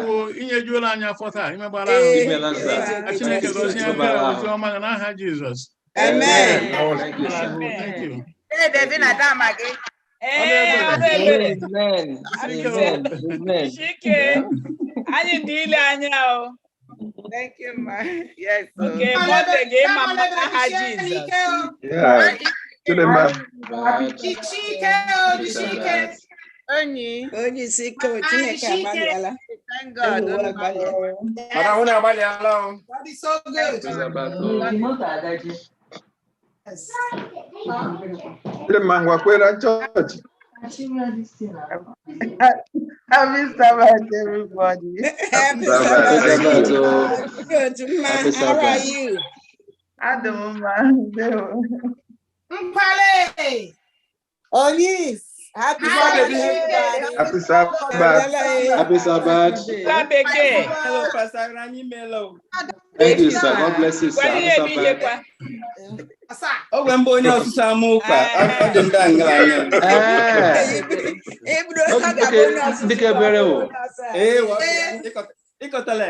I once pastored there and I was their pastor. Oh, lazy. I'm lazy. Yeah. Yeah, Bonnie also Samuka, even for Pastor. Nice to meet you. Nice to meet you, and thank you for the message. Thank you, sir. Thank you. Happy Sabbath. Happy Sabbath. Happy Sabbath. Dochile. Yes. Happy Sabbath. Happy Sabbath, children of God. Happy Sabbath of the Most High. So much for that message. I accept your prayers. Amen. Thank you, ma. Prayers God was bless you. powerful. God bless your ministry. Amen. Happy Sabbath. Unmute yourself. You are muted. You are muted. Happy Sabbath. Happy Sabbath. You are muted. No. Happy Sabbath. Happy Sabbath. Happy Sabbath. Question. It don't mean that on a prayer line, and I didn't know on a prayer line.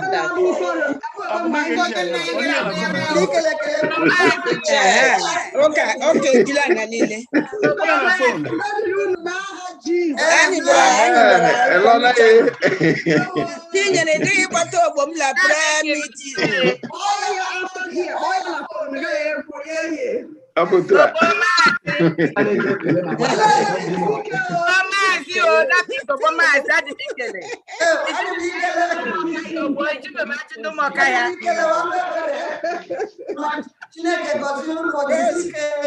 Madam Rose, happy Sabbath. Happy Sabbath.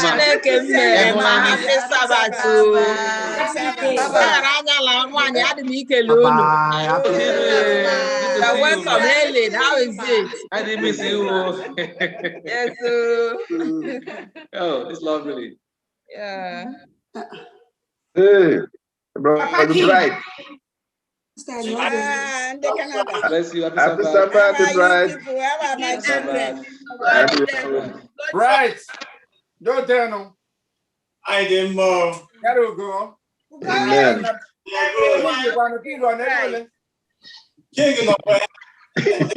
King of Happy Sabbath. Kingo.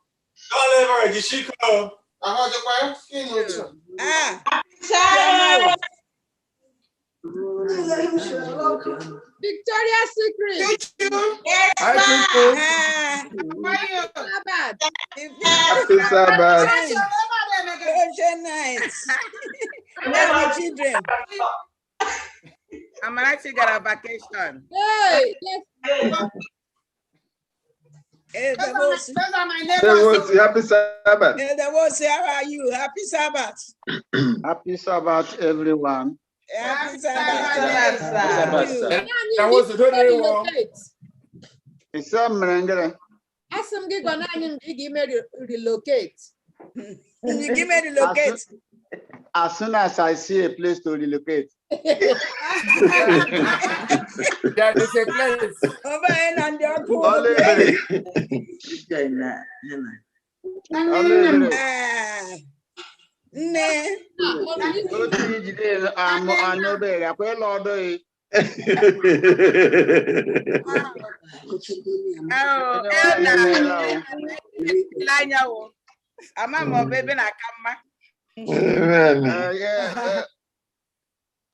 Macha mama carry o tie no bu agade we go ndokwa. Thank God. Onye wa emela o. O mo Chineke ekele ngazi Chineke dịrị unu o. Amen.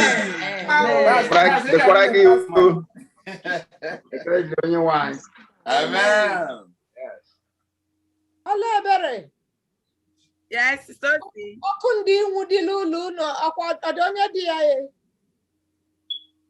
No. Okay. Yes. Go. Okay. Amen. She's in there. Okay. Tonto, me looking good. Ugo. As it seems we have made round. The other ones are not on screen. I don't know more Ugo. We've got everybody on screen. Then Ugo, I be for church. Come here. Happy Sabbath, sense of God. Happy Sabbath. God bless you.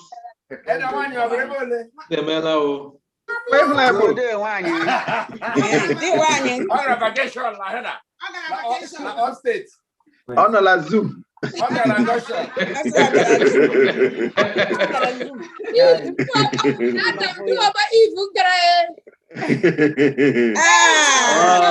is the people who are regular school.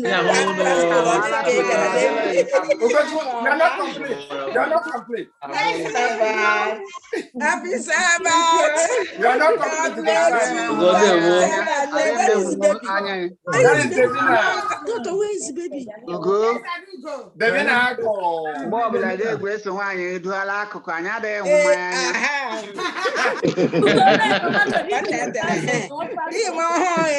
Doctor, Doctor, where is the baby?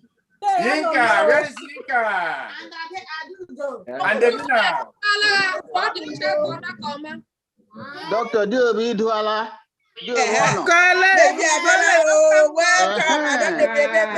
are you, baby?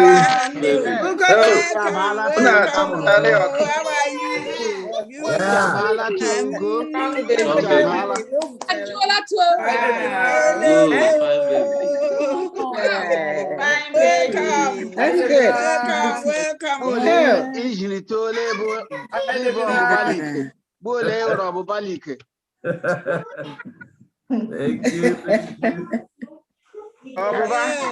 Welcome. God bless you. Good night.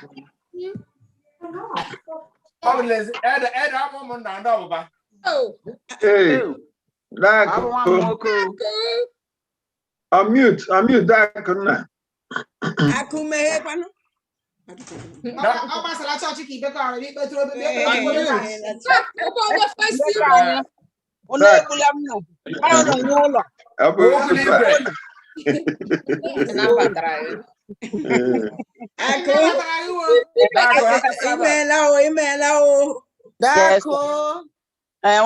Happy Sabbath, Ako.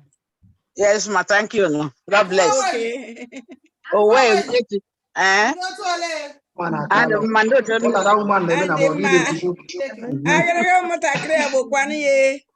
anyway, come out.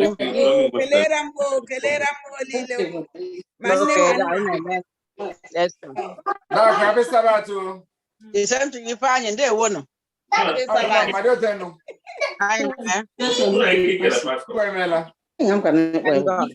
Go, Madam Nojatu, spotlight her. Happy Sabbath. Happy day, man. Happy Sabbath. Thank you. Happy Sabbath. Happy Sabbath. God bless you, man.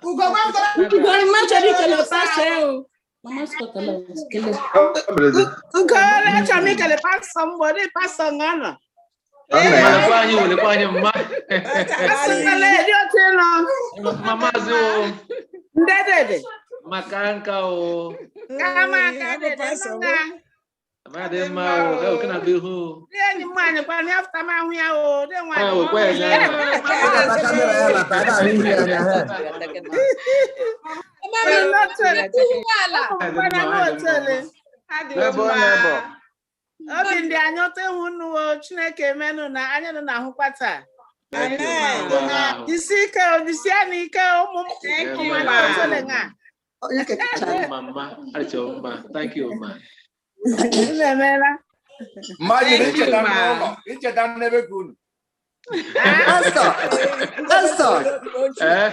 Adam ikele imela bịa bụ m onye ụmụ ọbịa kwa.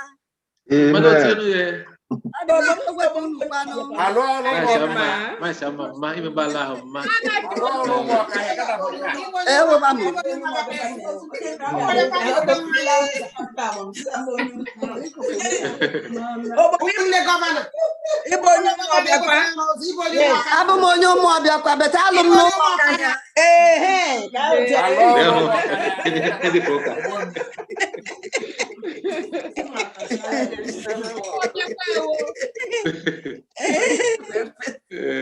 Pastor nwaanyị ọ bụ ndị obolekwa?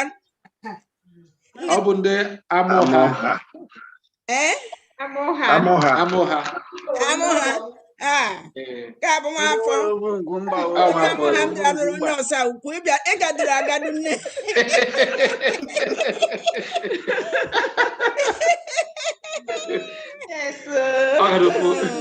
Chineke gọzie ndụ pastọ mgbe anyị bụ ndị obodo amarala m papa adị m very grateful. Chineke duduru unu.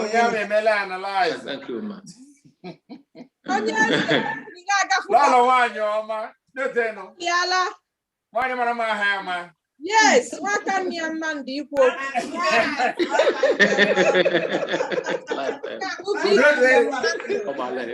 Nwaka nne ya mma. Nwaka nne ya mma. Ọdụ onye siri ọ bụ ka nne gị mma, mama gị onye nne gị bụ ọmụ osisi ọ ga-abụ ka nne gị mma, nne gị ka gị mma.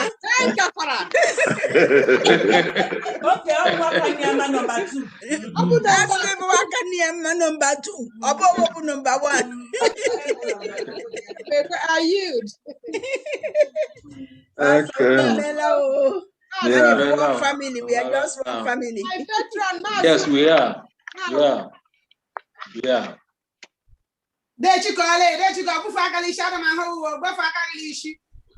Onye mvu akala isi. Ọ dị iche na pastọ Ebeko. Onye ana m ekele. Onye agụ abịala o. Asị ma anyị mee mgbata geri ya ni. Unu gbasa anụ. Agụ abịala o ndị ka anyị.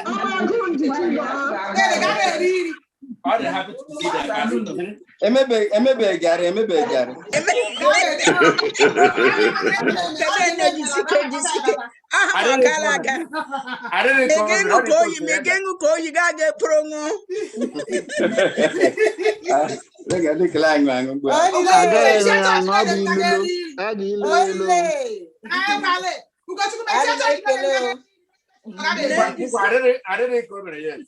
I didn't help my own sister. Looking.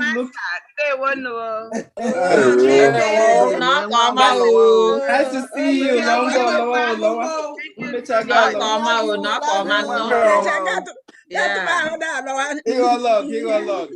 We love you.